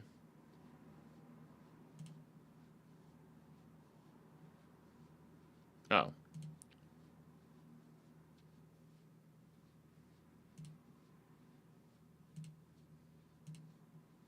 No, I think you can only do this eyeball shape. I don't know what that would really be good for. It also doesn't seem to actually... Oh, there it goes. Kind of. Yeah, I don't know. That seems kind of useless. Adds a hexagon overlay on top of your sources. You can change the amount of hexagons. You can change the opacity of them. You can increase or decrease the borders. You can make it a little bit more blurry if you want. Ooh, you can when it's even actual... animate it. Luminance. Okay. I don't necessarily know how to explain this one very well. From what I noticed, it not takes things like luminance. dark tones or even light tones if you choose to do so, and then removes the opacity on them. So any really dark tones will just have no opacity on them at all, revealing whatever is behind your source at the time. What?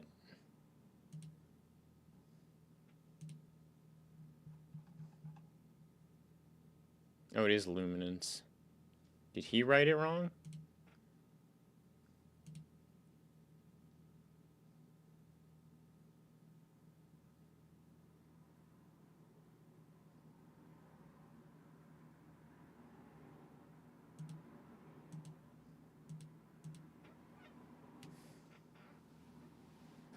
I don't know how I would test this.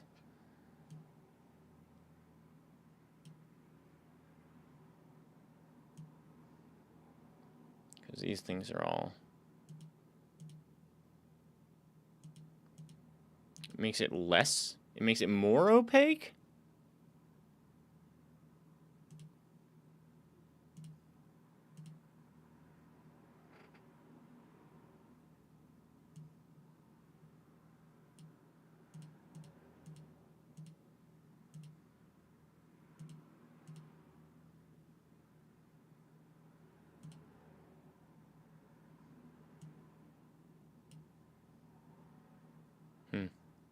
Oh, god damn it.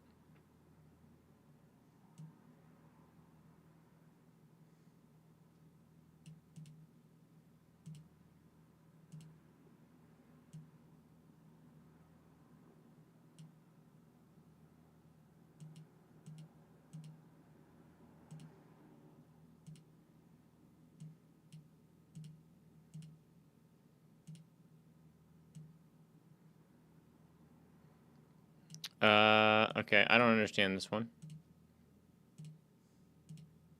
Luminance Alpha Effect. Pretty much does the same thing as the last shader, only with a few more customizable options, and it's an effect instead of an actual shader.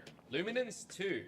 Pretty much the same as the last two effects, only this is the sequel that we never thought we were going to get. This is pretty much the first Luminance effect, except it has more options and it's a lot more optimized. You can do so much more changes, and in turn you can do a lot more effects using this one instead of the other two. Matrix Effect. Adds a highly customizable matrix-like falling text effect. I don't really see the purpose when you can actually just download a video file of falling text and add that instead. Multiply. Pretty much the exact opposite of the add shader. Essentially, instead of you removing the darker tones like the add one would, you're actually removing the lighter tones instead. Just like the add shader, it is pretty much rendered obsolete because of the latest versions of OBS. Night Sky. Adds a fully customizable night sky background that you can change the colors, the amount of stars, the speed of the wind, you name it. Perlin Noise. Okay. Adds a really nice and highly customizable cloud effect. You can change the opacity of the edges of the clouds and so much more. You can even make it so it reveals whatever is behind the source that you currently have it applied to. Pixelation effect. Pretty That much one's does actually exactly what the interesting. name That says it does. that maybe is one of the shaders that we can use to try and do the suit up, suit down. If we can like get Perlin Noise Absolute to Perlin Noise Nothing and like ease back and forth between them on the filter on the computer suit, we might be able to do suit up, suit down. And it also seems like with the way this is, if the animation was slow enough, we could do like a battle damage kind of situation where like, and maybe even if we're getting really crazy, tie it to HP in a game that we're playing, and then have it be, as I take more damage, literally the like computer suit starts to like wear off. It basically pixelates any source that you add it to. Pixelation shader. Pretty much the exact same thing as the previous effect, only has better customizability, at least in my opinion. Pulse effect. I absolutely love this effect. It basically makes it so your source can pulse, and you can actually select how far and how high it'll pulse, the speed in which it'll pulse. It's great for effects like earthquakes and stuff like that. It's really, really fun. Rainbow shader. Probably one of my favorite shaders in this list. This adds a rainbow gradient that you can configure to your heart's content. You can change the brightness and luminosity, the saturation. Yeah, this one actually, if I can change the animation speed of the color phasing, that's like halfway towards when we're over here, that it would, like, I wouldn't mind if like the body was colored and the background was just something that kind of like phased through different colors. Because this is like too epileptic, right? Like, especially if I like really get going. It's a lot. I want it to ease more comfortably. Take damage again. The face graphic changes like in Doom. Oh, that's great. Yeah, that would be cool too. I would need to figure out we'd need like streamer, bot, and game integration. And like most games don't. I'm gonna make a stupid thing that computer people probably know a better word for. Games don't have that kind of API, generally speaking, right? Like they don't feed data out of their contained systems to like other things. I don't know if you can do like listeners into a game that are like every frame third-party program go into the guts of Dark Souls and check what my health percentage is. You can animate it, you can change the rotation. It's incredible. I guess the other thing you could do is you could tie it to OBS and play a game where your health bar is consistently in a certain spot, and then you could use the information in that spot on OBS to say, like,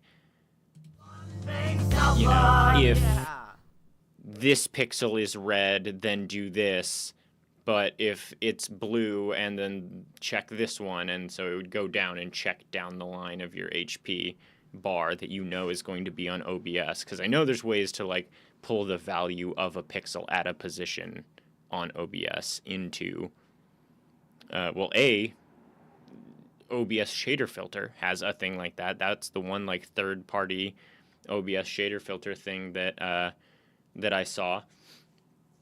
It's for very specific games, and I don't know what kind of things are exposed. Yeah, okay.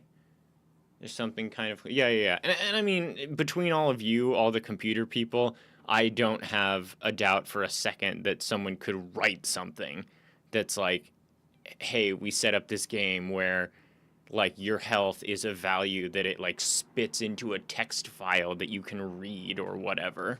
Like, bespoke, truly bespoke gaming.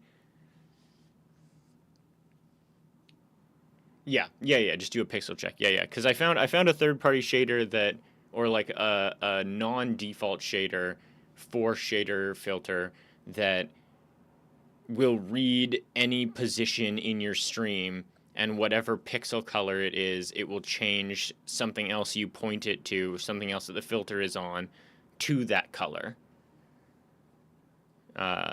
I copy-pasted it and emailed it to myself, but I haven't actually grabbed it or seen if it works at all yet. My favorites of all times. Rectangular drop shadow. I don't know if this shader was broken or it just didn't work out for me. It didn't look like a shadow, and it didn't act like a shadow either. It was very, very strange.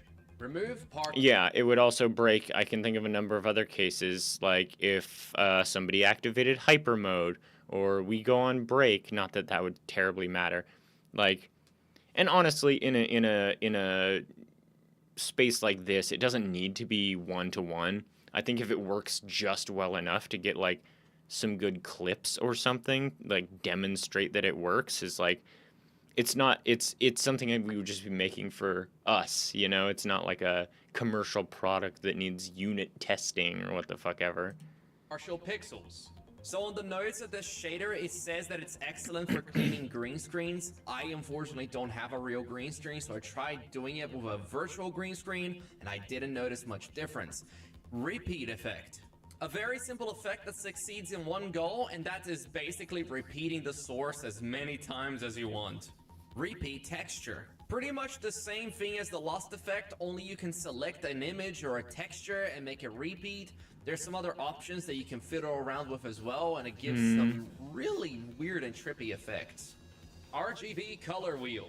Adds a rainbow color wheel that you can tweak, change how it rotates, and even the color depth. Okay. That's going on the list.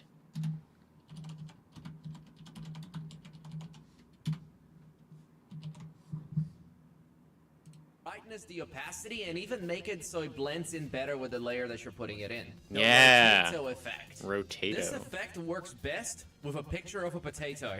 I'm just kidding, by the way. This shader essentially makes it so the source that it's being applied in will rotate right and left. You can change how far it'll go and even how fast it'll go. Rounded rectangle. This shader is an absolute lifesaver for those that want to have rounded edges on their stream and don't want to have to be bound to using a mask. You can round the edges of your source as much as you want, and you can even add a border, albeit the border looks ridiculous and I wouldn't recommend anyone using it. Rounded stroke. This is pretty much the same as the last plugin. It gives you rounded corners, but this time around it's a little bit more optimized, and the borders are also not as bad as the last one. Scan lines. Pretty much adds a scan Oh yeah, line crowd effect that you control. can Yeah, customize yeah. to I've your got own liking. that. It's a very simple I think plugin. we set it up does for a what couple it of says games. It does, and it works really, really well. If you're trying to make yourself look like an old TV, well, this is a good plugin to work with. Selective color. I genuinely And we did some like like this Super shader. Mario It World with gives you crowd the ability control. to remove I don't know if specific it's. colors I from assume the it's the source. same thing. It's like a straight up Twitch plugin thing, right? Yeah, it's like an extension that you can put onto Twitch.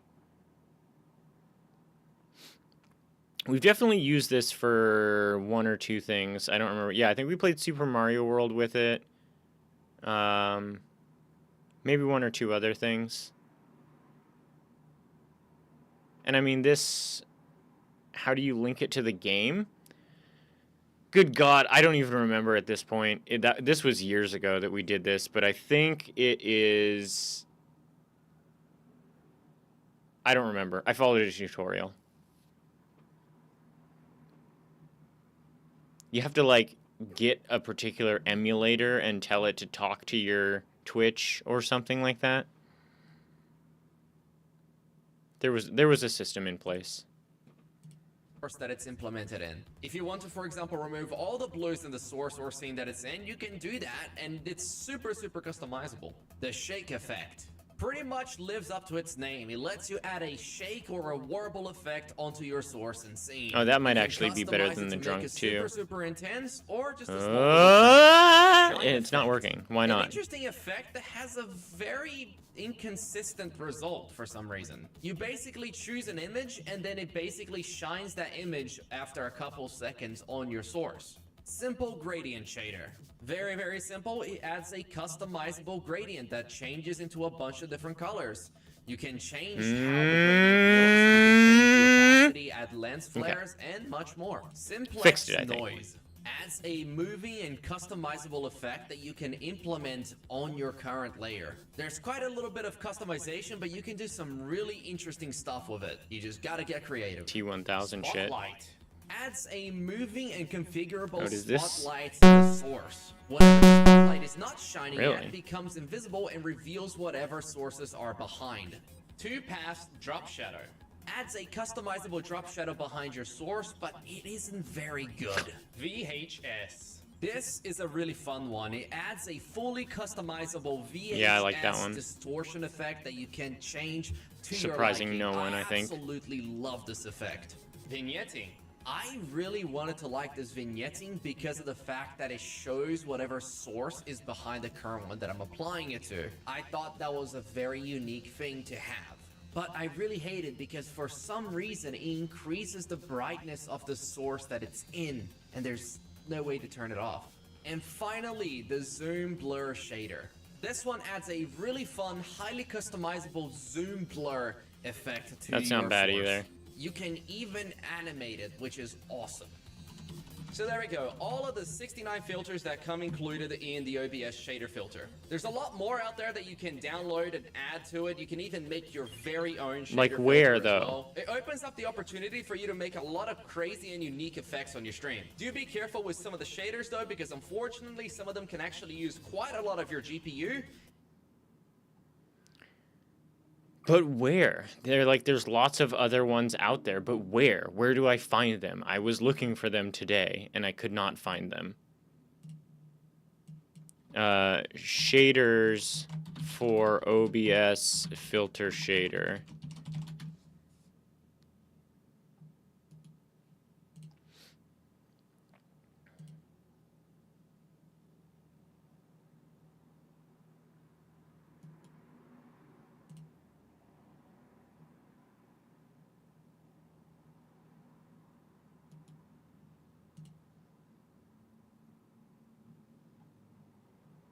So this is like the Exceldro stuff, but this is all the ones that were already there. I don't want Exceldros. I want like a library of other people's shaders.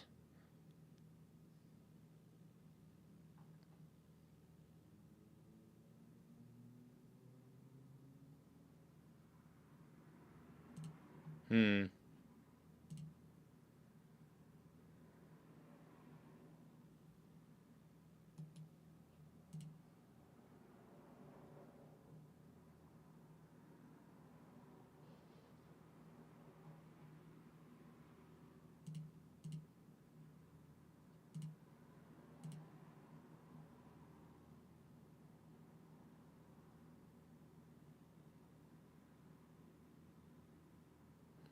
Yeah, I don't know. We can definitely change, I think we can change, what is this one? And then we go to the color source, and we add filter. Okay. Text from file, browse.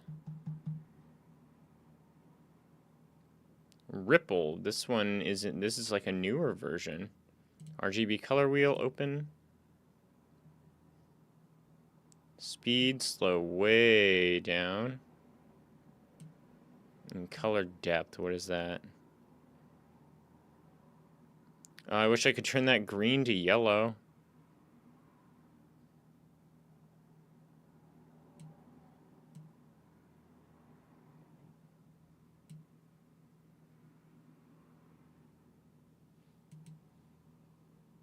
There, that's like slightly less.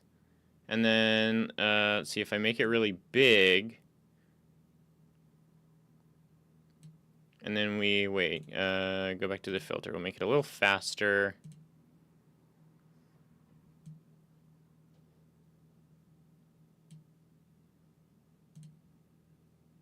Now it should just go through the colors, right? It should wheel me through the colors.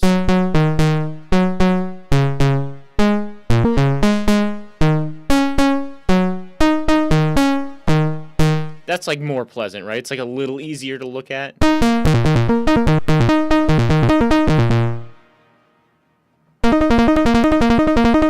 invincible.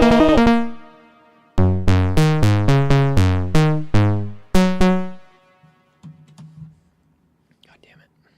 I'll need to set up an alternate one for piano mode or something.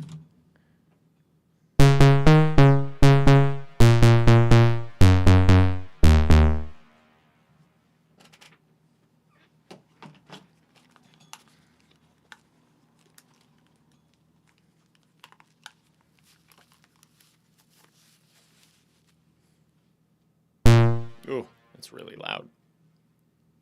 But nobody told me.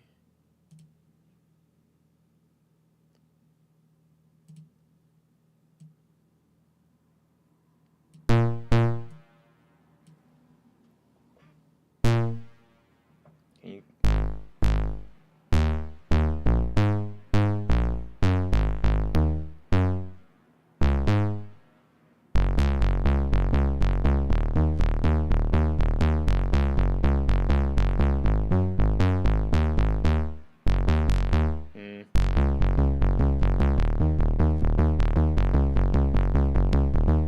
Nice little ping pong bass.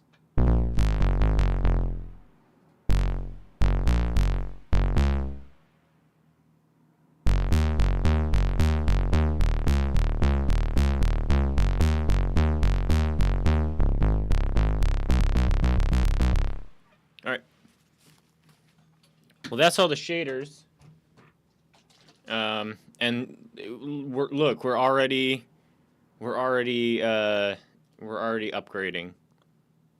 10 seconds after the class. I'm gonna get up again, and then I guess when I get back, I am going to go dunk into my email so I can get these code snippets that I copy pasted, and we can try and do this add shader as a browser source. Add shaders from ShaderToy, because I'm curious if that works at all. Because if it does, that's like the closest thing I've found to having like a library of shaders that I can just pop into Stream. So ads again, and I will be back in a minute. Commercial.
let's go grab this code.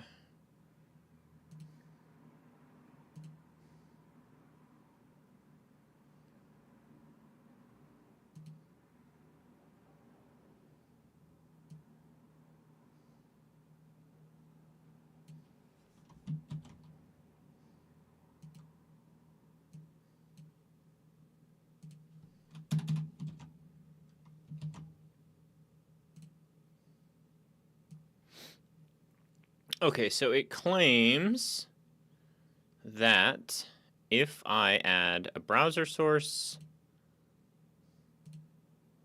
and that browser source is called Shader Toy for now,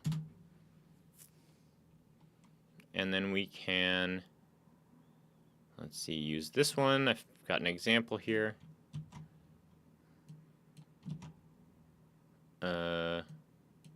What's the 1920 by 1080?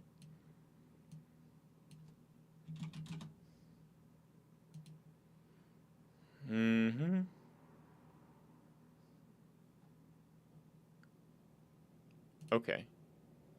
Sorry, the shader you're requesting doesn't exist. Oh, doesn't it?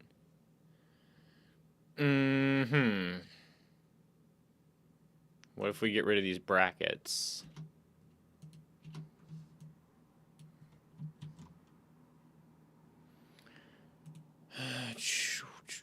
Properties.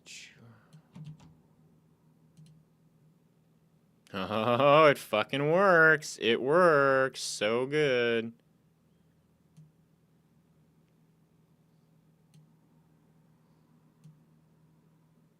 Where can I put this? I can put it like all the way back here.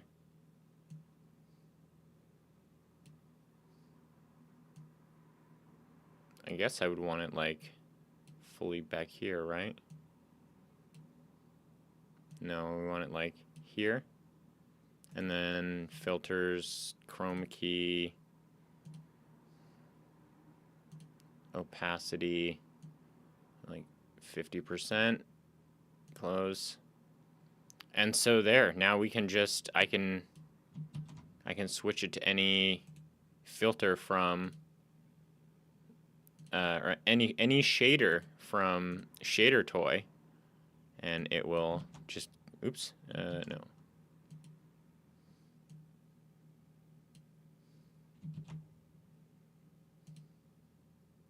And then we can just use literally any shader from Shader Toy.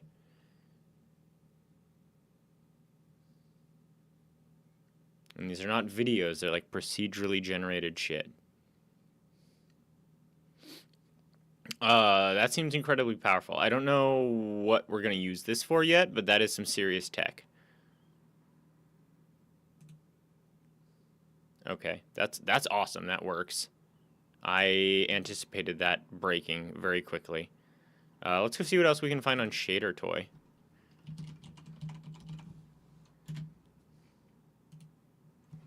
There was a bunch of them where it was like, warning, this will fucking, it doesn't work, like, the preview is too graphics intensive. And I was trying to look at things on like a shitty laptop, so a lot of stuff wasn't working.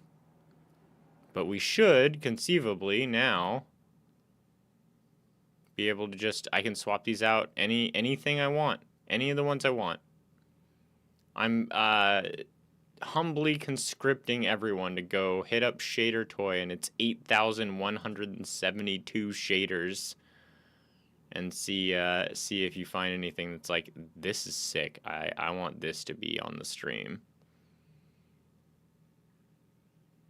That's wild. That was so easy.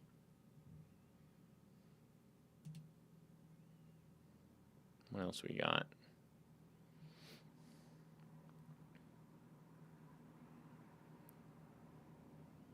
Pulsing flower.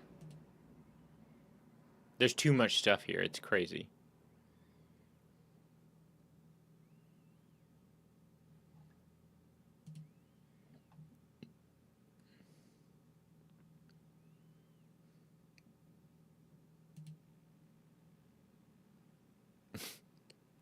Shader error.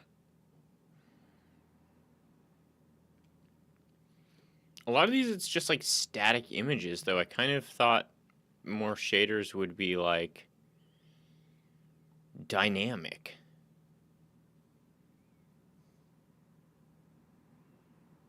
Oh, this is cool. This is like cooler than, hold on. We want this one. Properties, no, filters. No, what is, filters, turn that off. And then add browser source. Existing, this one. And we put it here.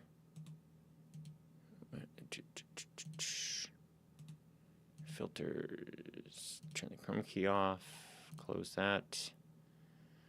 And then we can go to test Benji, which is WDGR4. Go into our browser source, properties, change these 6 digits to that, okay. It needs to be a little bit taller because he's got these funny bars.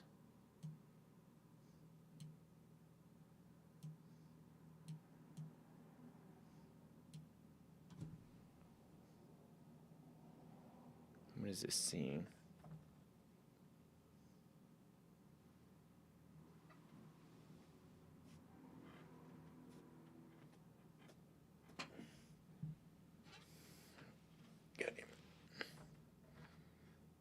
It's not that. Is it this? Yeah. Sort of.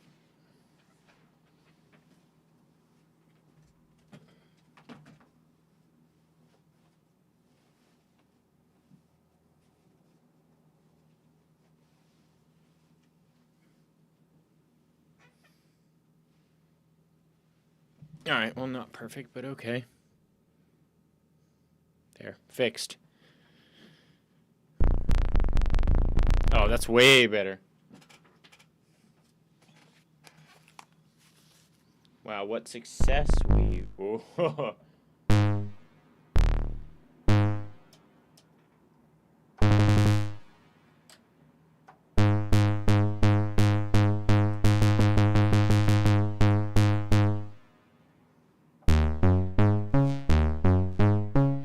What success we've had this evening.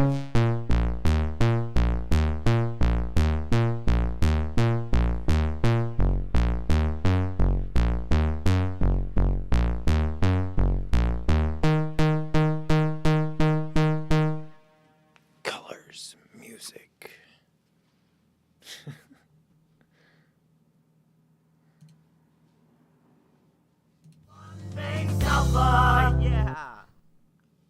Ooh. We can go ahead and get rid of that. All right, well, I've got my browsing cut out for me tomorrow. I can just sift through all these fucking filters and...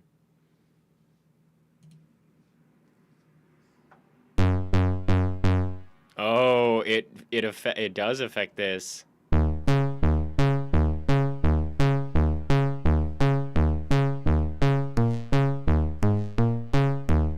Why only sometimes?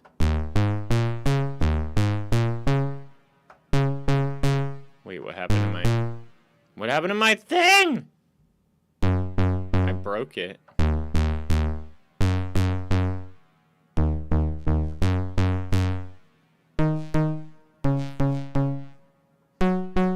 It's only on higher notes? I mean, I guess that's not terrible.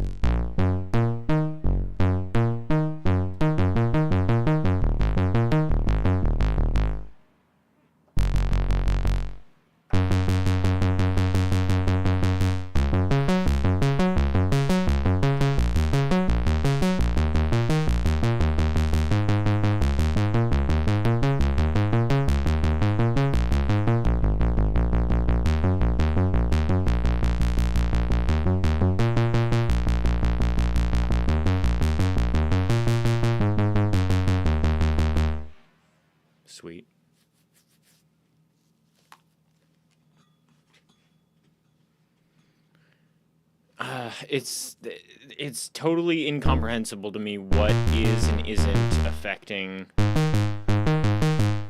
the audio move shader visibility thing. It's like very backwards in the settings, and it seems like sometimes it works exactly as, see, like now it goes.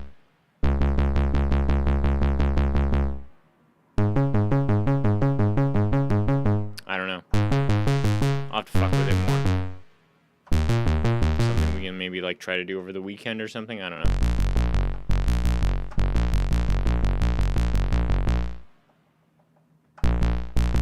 I don't know what makes it go, but I'm trying to.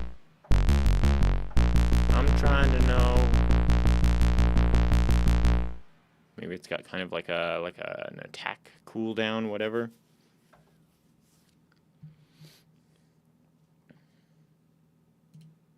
All right. I think that was everything on my list for the night, and we've got a bunch of extra time. What do we do with it?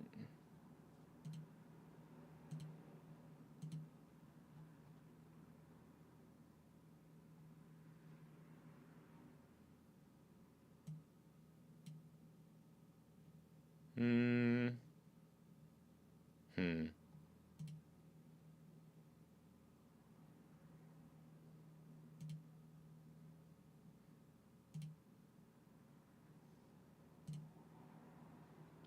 I guess we could just play some video games. That's something we sometimes do.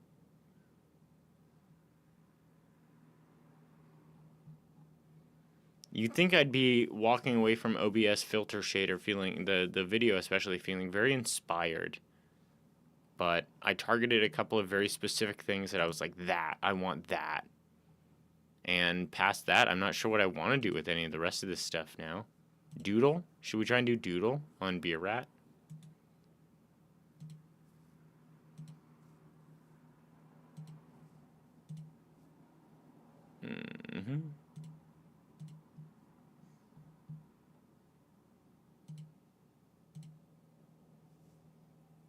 Yeah, see?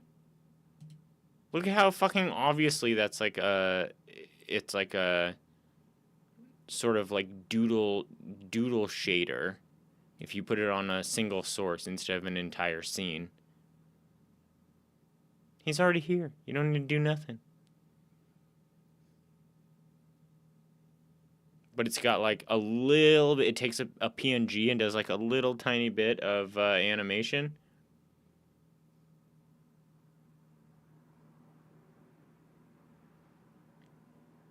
How much can we fuck with it?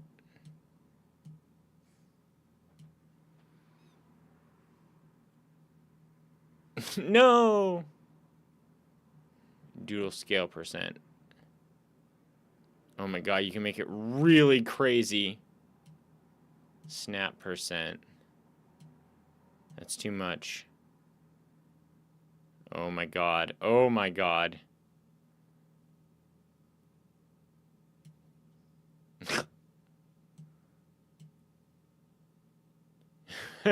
Right? I'll have what he's having. This is actually really, even if this is not exactly what it's intended to do, and I really do think it is. This feels like one of those, like, you're making a game with like a paper craft art style and you want something to have kind of like to sit in front a little bit more. And so you give it this like Squigglemation home movies kind of energy.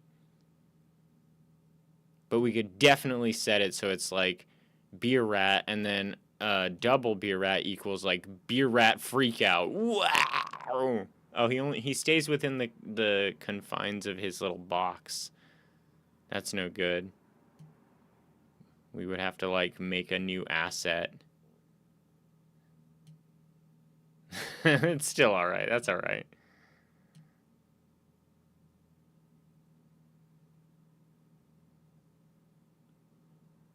That has value. And we're not going to use it here specifically, but I could see why one might use that filter. I think that's a more useful filter than that guy gave it credit for, because he tried to do it in his whole fucking scene, and he's like, I don't know, I tried one thing and it didn't immediately work, so I don't understand this at all, I'm not going to try.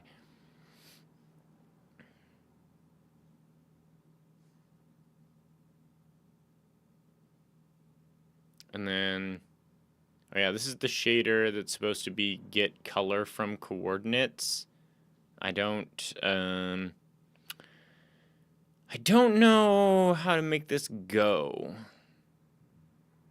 Where would we even want it? We would want it... There's no specific place I'm interested in putting this right now. Where we get... I guess I can put it in, like... here. And then... here. Filters. Add a user-defined shader. Okay. And then... copy paste all of this into here.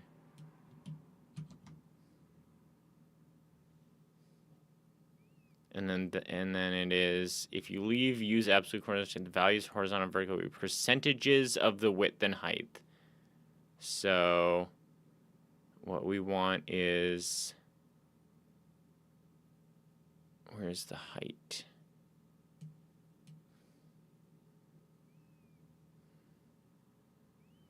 Absolute coordinates, wait, it's, if absolute coordinates is, here we can go back here. Yeah. Unchecked, so if it's false, the values for horizontal and vertical, which are 0.5 right now, would point to the center of the image because it's 50% of the horizontal and 50% of the vertical. So let's try like 0.75. Uh-huh. And then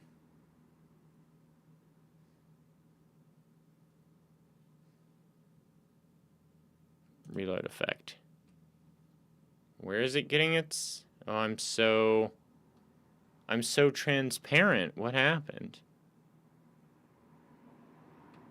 Blend 1.0. No. Blend 0. Oh, I'm muted? No. No, I'm not. I can see that you can hear me. Are you sure? Oh, fuck. Is it this? Does this do it? No, you should be... No. Am I muted? You should be able to hear me.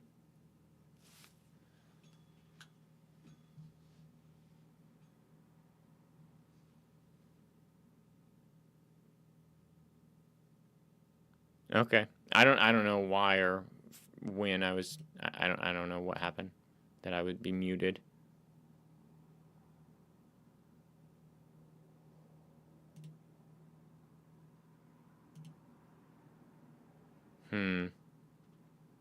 This doesn't really seem like it's doing much of anything.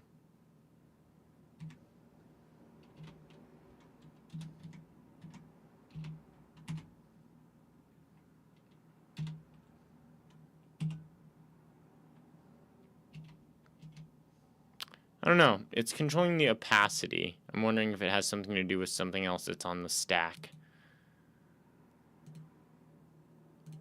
But it doesn't seem like it immediately does what I want it to do, so fuck it. Oh, this is another one I love to do with the move transition and some easing is go 3D effect and then 0. And then what is that going to be? Rotation X? No.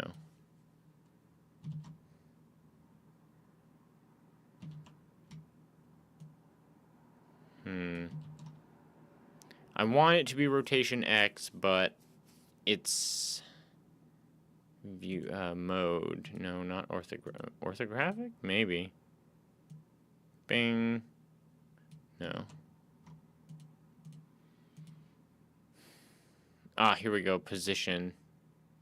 I don't know how big this source is.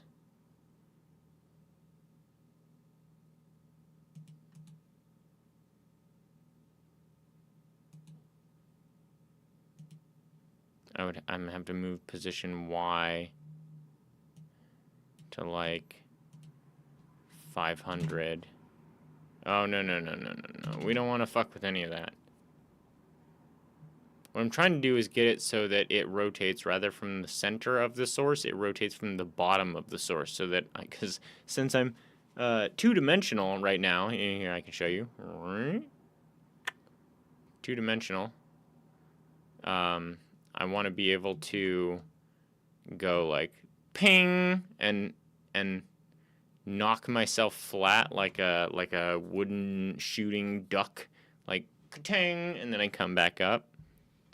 That should be possible, but it rotates from the center, so I don't really know how I would do it.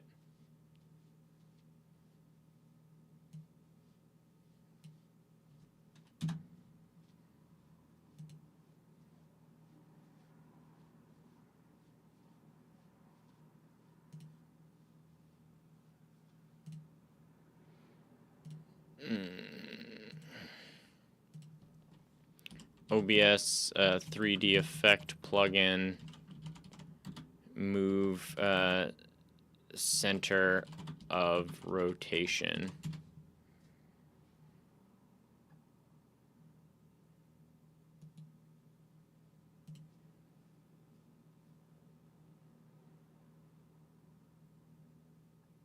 The other way I could do it is I would have to change this camera source to some kind of source that has 50% empty space on the lower half and then the actual camera on the upper half, so that even though it rotates around the center point, from the perspective of the viewer and from the image, it would rotate from the bottom axis, or like an axis on the bounding box at the bottom of the bounding box. So we need to get the fucking roadmap out.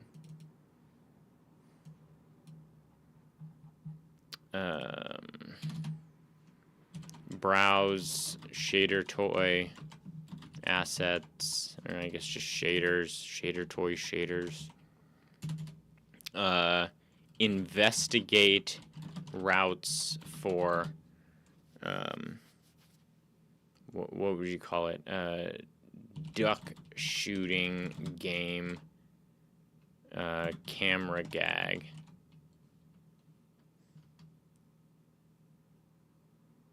Wait, was he actually? Wait, are you telling me were you fucking muted?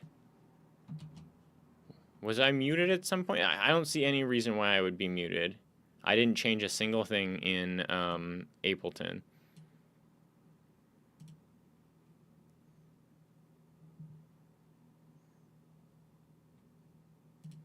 Okay.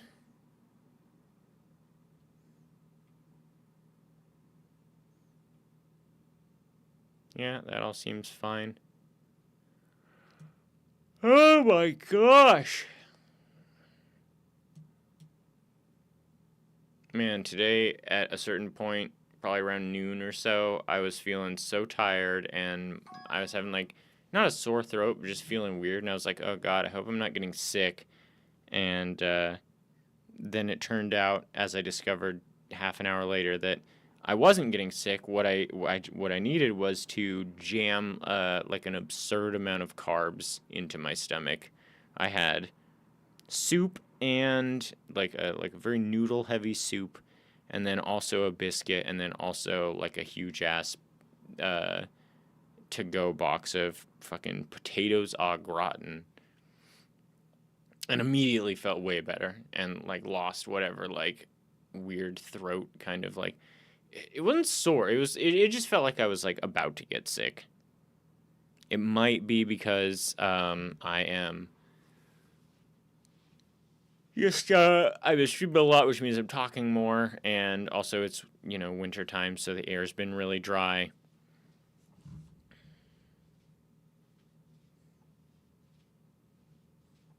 Rotten Tomatoes? What are you talking about? What are you saying? Mm.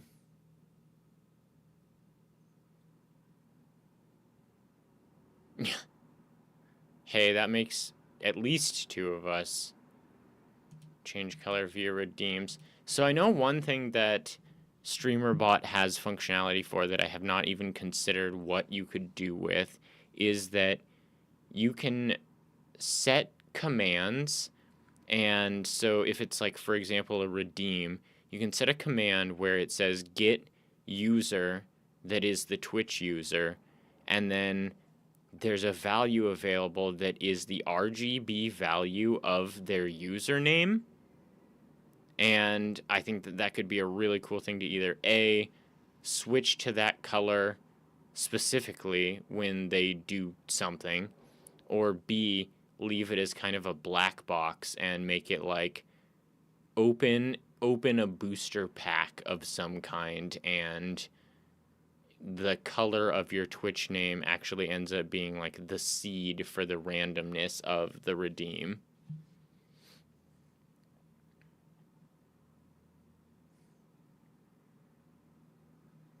It's honestly like, but Filter Shader is cool. It's got a lot of really crazy visual effects, and we could definitely do some interesting stuff with it. But StreamerBot is just so consistent. Like, it's so easy to use and so crazy powerful. And like, I just keep coming up with new things where I'm like, oh, could I do this? And it's like, yes, of course you can. Not only can you, but there's an established method by which you can do that very easily. And like all this stuff, like this was just like, could I make it do this? And it's like, yeah, so easy. You'll be done in 20 minutes.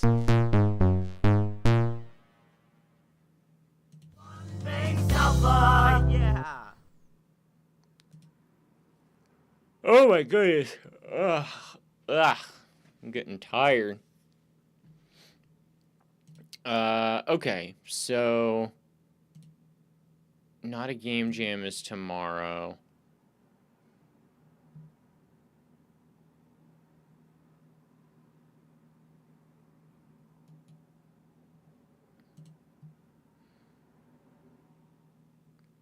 Oh, and this is the second ever. I didn't even realize that the first Not a Game Jam I did was like the first Not a Game Jam. Where it says, Gamer and UI, make game somebody image or video of your game. We encourage everyone, beginners to veterans, to participate. Help us make games that nobody's ever seen before. Any kind of upload. Yeah. Not a Game Jam was the one we made Crocodile Head for.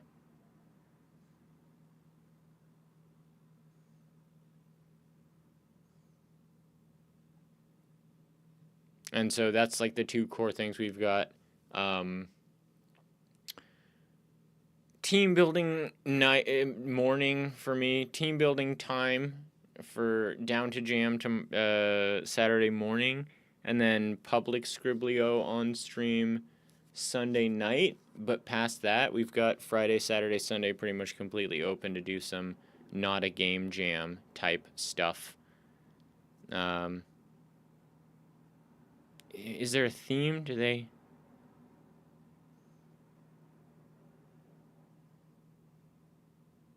Prioritize images. Okay.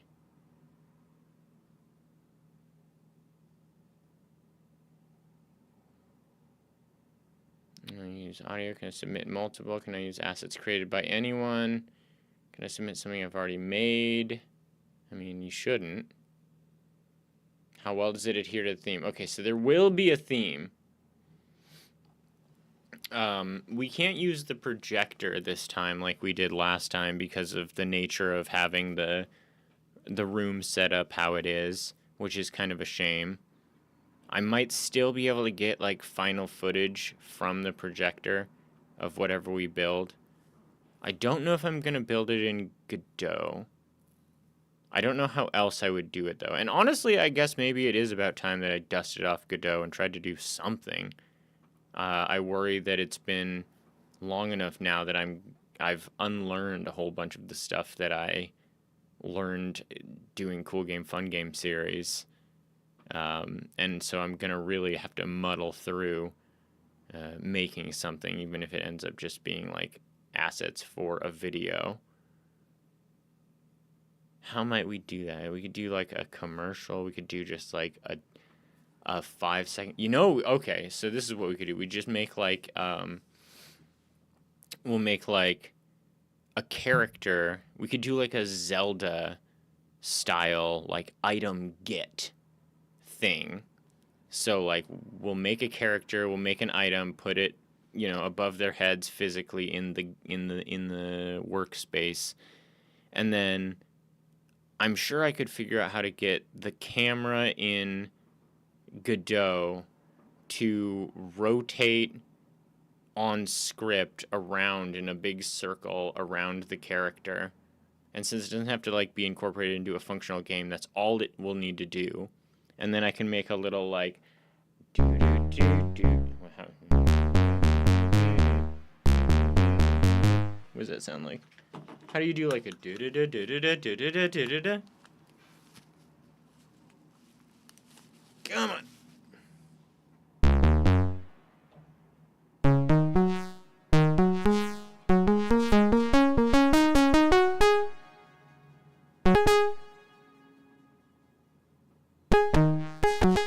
Oh, this is like a monophonic synthesizer. I can't do chords.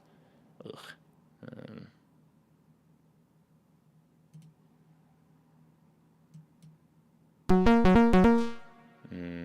Let's see, analog.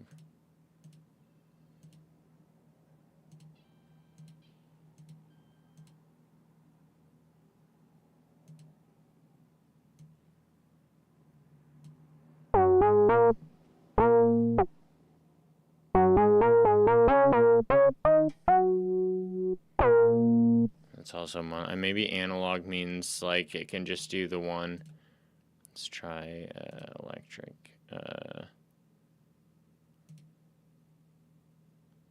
Sure.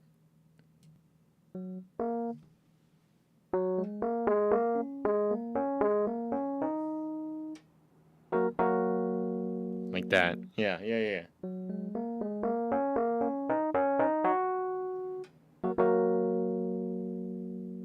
And then that's just it. It just goes do do do do do do do do do ching, and like freezes on the front facing angle. It's like da da, and that's it. That's the Not a Game Jam. Something like that. I think that's very doable, and I think it'll touch on a couple of the concepts in Godot that I understand but haven't really fiddled with for a while. So it'll like refamiliarize me with that stuff. That's really one of the issues with the stuff we've been doing in Godot is like we code for jams, but that's all we ever code for. We don't have like a code job that requires us to be like doing and thinking about code 40 hours or more a week.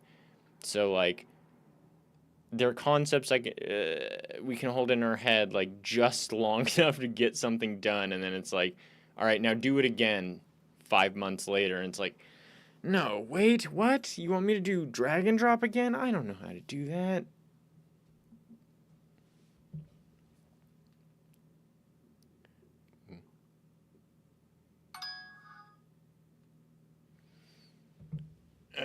Okay, I have no further inspiration for the evening. I think I might as well just go and conserve my energy for Not a Game Jam. Tomorrow, can we write a song about it for... actually, before I go, let me try and... We can go here. Yeah, that's fine, I guess. This needs to be in my lap so we can look at the camera. That way when we sing...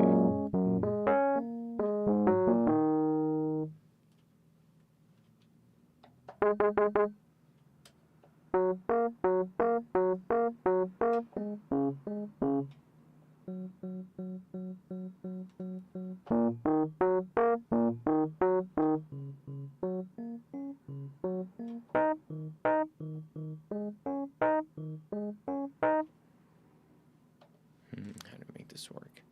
We need plugins, audio, power drum kit. Skip that. Grooves. This. Ah!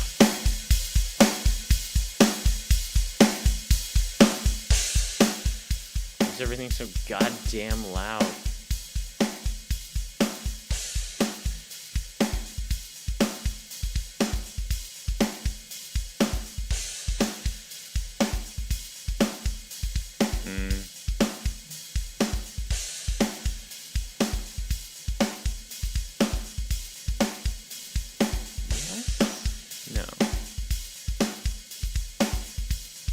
What's that supposed to be at? It doesn't even say.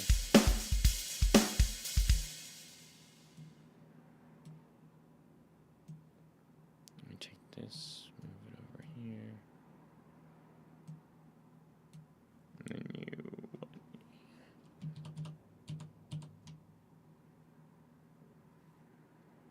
Why is it only... Okay.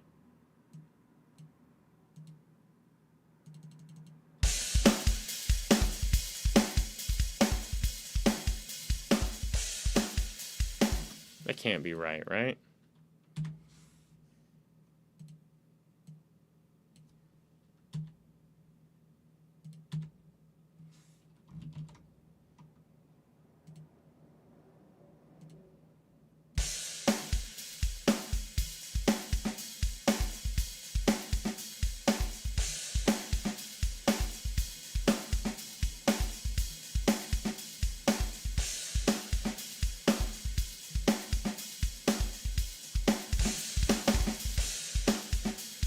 Wait, how is it, how's it, it's only 3?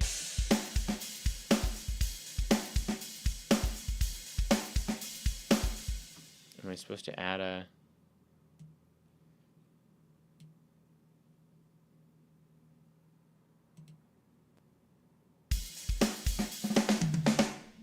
It's like that.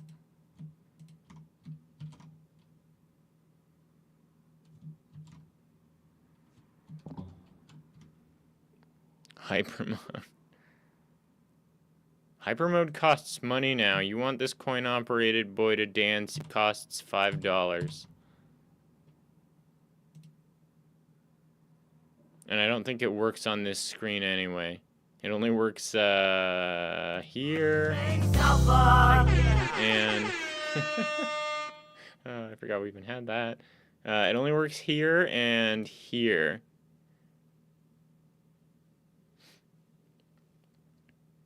No, it's not that. Hypermode is for subs now. And then I intend to make Giga mode and Ultra mode for tier 2 and 3 that are like even more crazy. How's it going, Rings? What's up? How was your day? Yeah, it's catchy.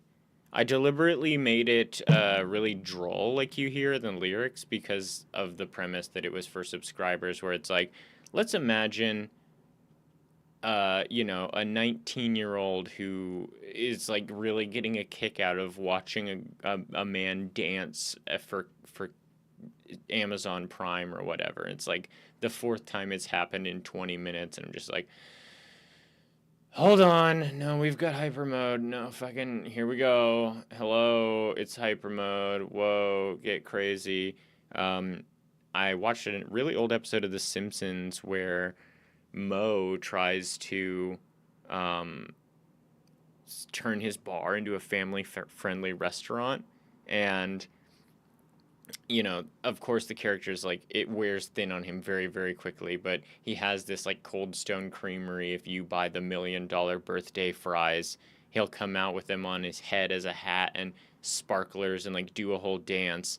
And the first few times he does it, he's really enthusiastic, but then, you know, a few days goes by and then he's like, here I am, Uncle Moe, here I am, here's your fries, eat them, and just like throws them on the table. It's like, I'm fucking over it.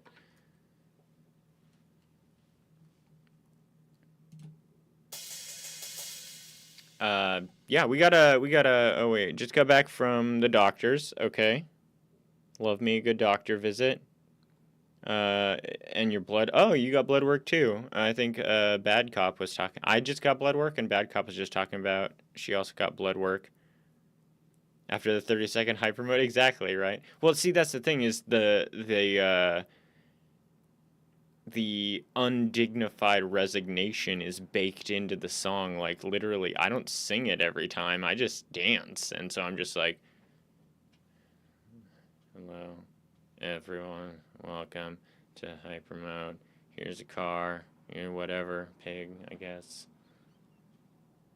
It'd be cool if I could make a chain of them that like get progressively more like fucking over it as it gets redeemed through a day. Like when this gets redeemed, check counter. If counter is over 5, switch to song number 2, and at the end it's just like hyper mode, hyper mode, hyper mode, hyper mode, hyper mode, hyper. We did it. Are you fucking happy? Are you fucking happy?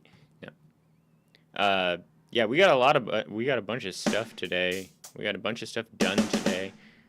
We switched this to be like this now, so it's like a little less grating than it was before, and you know it still does this. Like,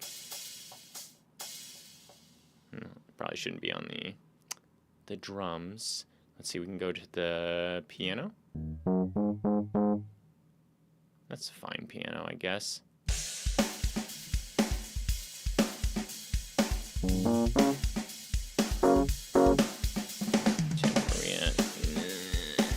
I don't love this drum beat at all, but whatever.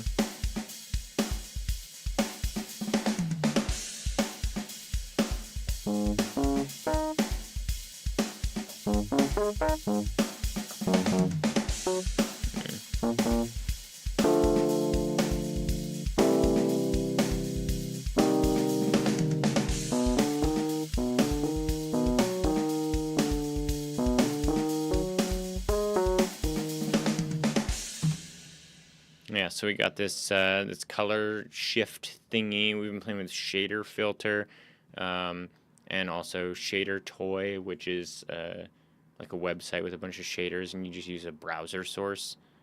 And that's where this is from. There's like a huge library of shaders.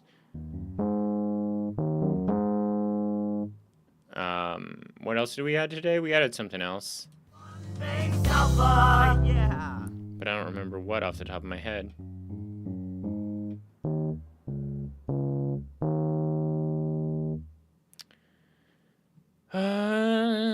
Maybe not anything. Oh yeah, the beer rat, the weird beer rat thing.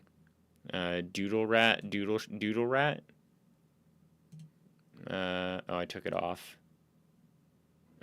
User defined share, yes. From file, please. So there's this doodle effect in here. That gives him kind of a like squigglemation thing going on. Not 100% what we're gonna do with this yet, but it is it exists. It's proven material. I'll leave it on there this time, and you can like really make it crazy. You can.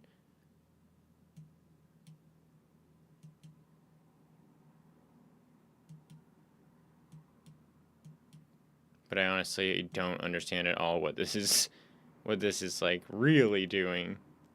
Seems like it's just a fuck it up slideshow.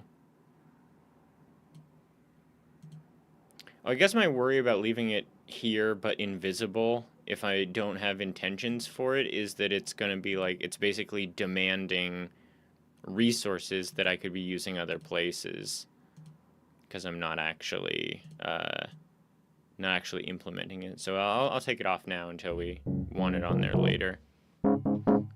I also, this one doesn't work great. Ear warning, this one doesn't work great. I don't know if it's going to work at all right now, but I added a thing where it should be like, nope, it doesn't work. It's not working right now. I don't know why. I don't have the first clue why. I set up a thing where when I get I'm trying to set up a thing where when you get above a certain volume, it like freaks out. This like the whole stream freaks out. But it's being weird. I don't fully understand it, if I'm being honest. Close here, filters, audio move. So you can turn it down, and this should turn it on. Do it down here maybe, if I leave it like there. It says enable over, so like here. So I've got this audio move plugin that what it should do, I would assume, is enable this filter when threshold is over, and it says 36, but that's not how decibels work on OBS. Like, if I turn this off, it should go. It should go right now. Like, and then audio move 2, disable when it's under 9. See there, it does that. It's supposed to do that. But I don't understand what does and doesn't affect it. These thresholds feel backwards. So I haven't been, yeah, we're closer. Nope, what the fuck? Volume, I don't know, it could be the part of I have the limiter. But what I'm trying to get going is that, like, once I get above a certain volume, it does this. So it's like it's making the whole screen freak out because I'm getting, like, loud and tilted. It doesn't work quite right yet. I don't know why.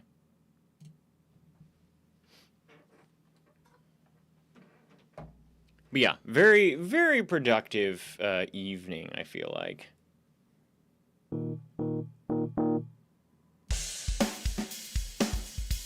I'm starting to hate these, like, canned drum beats.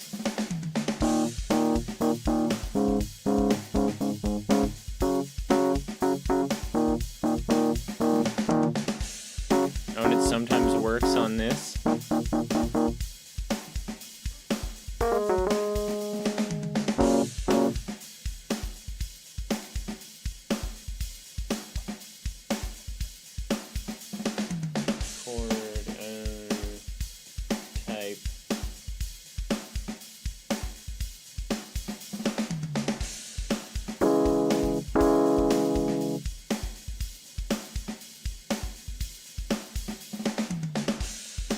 Major chord.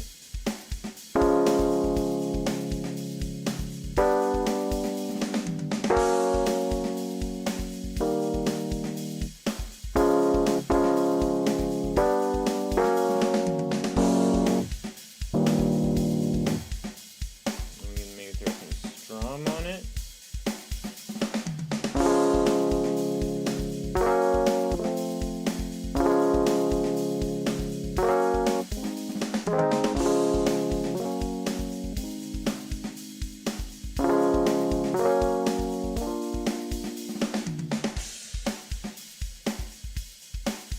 I wish it would do chords, oh, actually, if I do this, and then I do, shift, scale, major,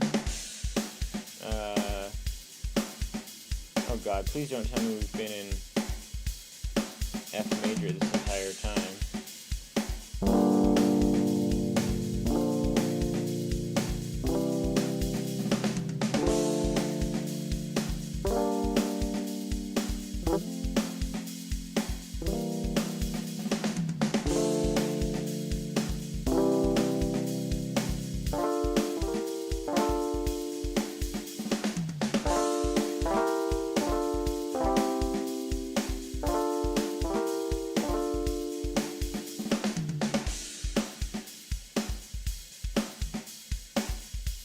These drums are just like too crazy. They're too rock and roll. I don't want rock and roll drums. I want like fucking hip hop drums. I don't want it to be like. I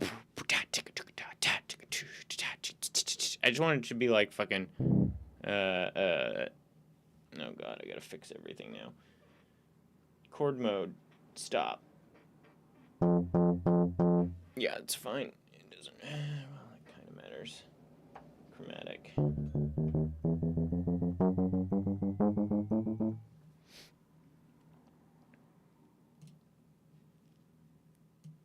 These, like, busy grooves are not fucking doing it for me. This is something like that. Something really...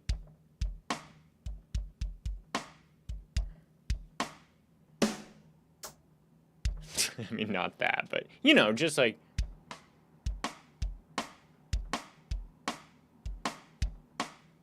Just enough of a backbeat to toss some bass and, like, synths and stuff on. But I've also discovered very quickly in Ableton that I am a fucking shit drummer on the keyboard with the click track because I'm very rushy about it. And then I quantize it to compensate, but then it comes out very, like, not human. I'd like the ability to do like a tempo agnostic track in Ableton. I don't even know how it would, like, wrap its head around that. I just ignore all the tempo shit and only do recording, because a lot of the stuff that I did in Audacity, I didn't do on a click track. I literally just recorded, like,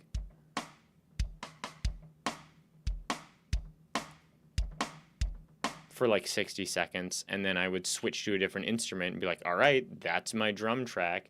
And I'm sure the tempo moved and it, like, would speed up or slow down or be, you know, have mistakes, but it just felt very, very, very human. And that in and of itself made such a huge difference. It made all of the music sound better, even though I'm a much worse player than the computer. But my worry in Ableton is that if I do tracks that are, like, quote unquote tempo agnostic, I'm gonna lose the ability to do a ton of stuff, like run things through arpeggiators at a particular tempo, or if I wanted to quantize certain things to certain beats, because none of it is one-to-one on the grid. So I'm not sure. Maybe I can, like, get groove from track. Unclear.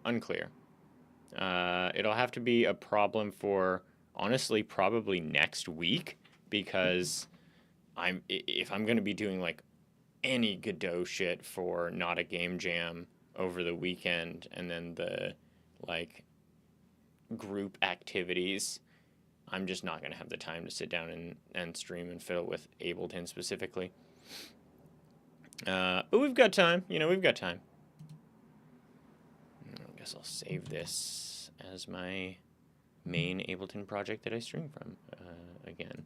I keep telling myself there's just going to be one that's like, this is the one for streaming. Just use it for your microphone. It's got the EQ like you like it. It's fine. Don't fuck with it. And every single day I come in here and I'm like, what if we threw some drums and a piano in here?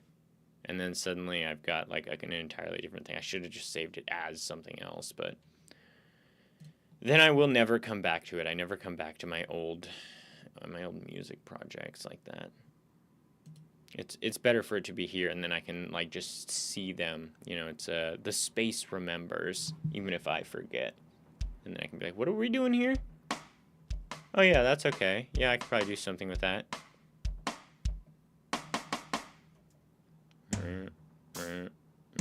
Okay.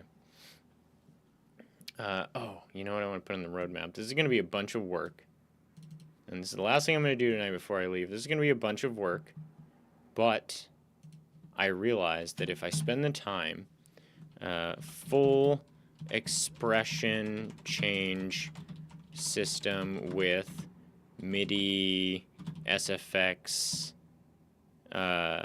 So I realized something is that I'm going to have to code every piece of it, but I can set up an alternate system so that rather than just having it be like this or have it be a viewer reward, I can take, I think we have something like 22 faces right now.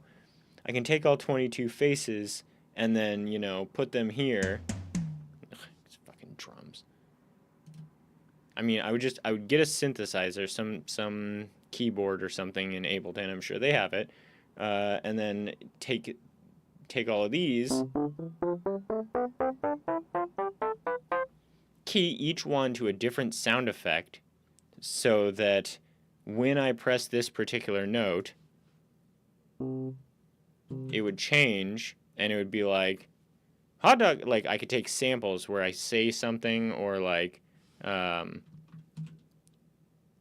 just the name of the emotion, be like, and a lot of these aren't emotion words, but like embarrassed or dead, and so when I press the button, it would say the thing clown, and like be like, wow, this really makes me clown, and it would switch to clown, and I could choose my faces at will using the notes on the MIDI controller, and the MIDI controller basically just becomes my like Stream Deck style. I think Rinks, you were talking about this, potentially having like a bank of hotkeys where it's like, and when I want an angry face, I press the angry face button, and when I want a sad face, I press the sad face button. I definitely set something up. I see it off in the distance. The pseudo code is already in my head. It's just a question of sitting down and actually writing all of it. And that is going to be not super. I think I could probably get it done in a day, but I mean, we've got other things at the forefront right now, and I honestly don't even know how valuable it's going to be to me in the long run, if that's even something I'm going to want to pay attention to. I'm perfectly happy just having like a static face, and if other people want to change it, they can change it, but like the only time I could see using like live changing expressions, it would always be practiced. Like I wouldn't be able to like laugh and think to be like, haha, that's funny, and touch the that's funny note, and then touch the I'm not laughing anymore note to end it. It'd be like a whole puppeteering thing, and I'm frankly just not interested. The only thing I would really be using it for probably would be like scripted, planned, like videos. Like I could see that being valuable, where I want my actions to match my facial expression, so it's like, and I'm making some joke or something, and I have something off to the side, and it's like my reaction when, and like like the raccoon washes the cotton candy in the puddle, and my face goes from like, oh, look at that cute raccoon, to like, oh yeah, it goes from like this, it's like, oh, he's a cute raccoon, and then he washes the cotton candy, and I'm like, oh, I didn't want him to do that. No, now I feel bad. Now I'm all Mr. Incredible black and white filter face. All right, I'm gonna go have second dinner. But thanks for hanging out, everybody. I guess we could rate. So here's an aside. I am like nervous about. I know that I'm supposed to be like rating people, and that's good community networking, whatever. But I never look at my viewer count, and I feel like I would be so embarrassed if I rated somebody and I had like 3 people in there. Like, I know it's not. I know it's me, and it's fine.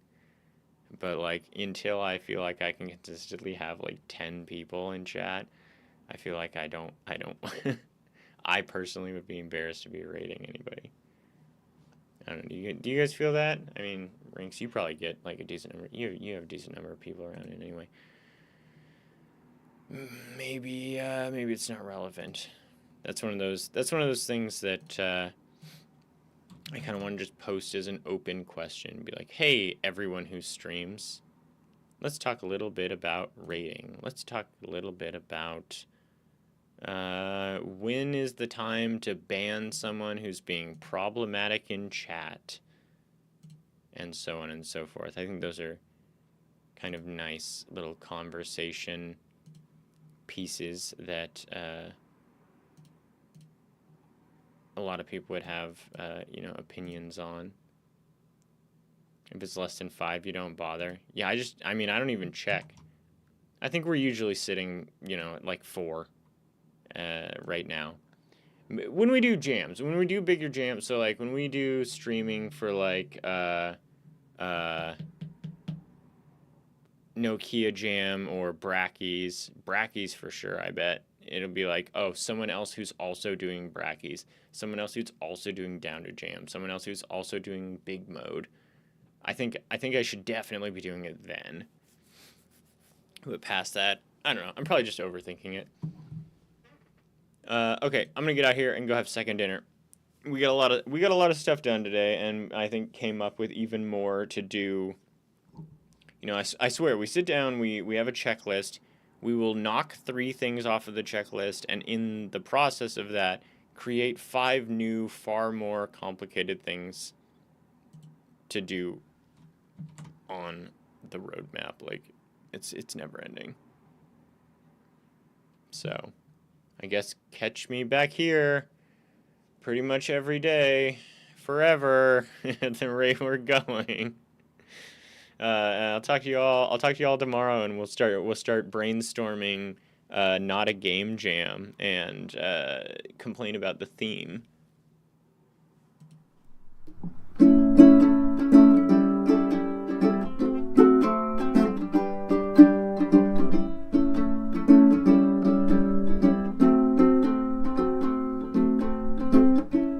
That's the end of the show. All of us have got to go back on home. I hope you had a lot of fun. We'll catch you at the next one, or whenever we do at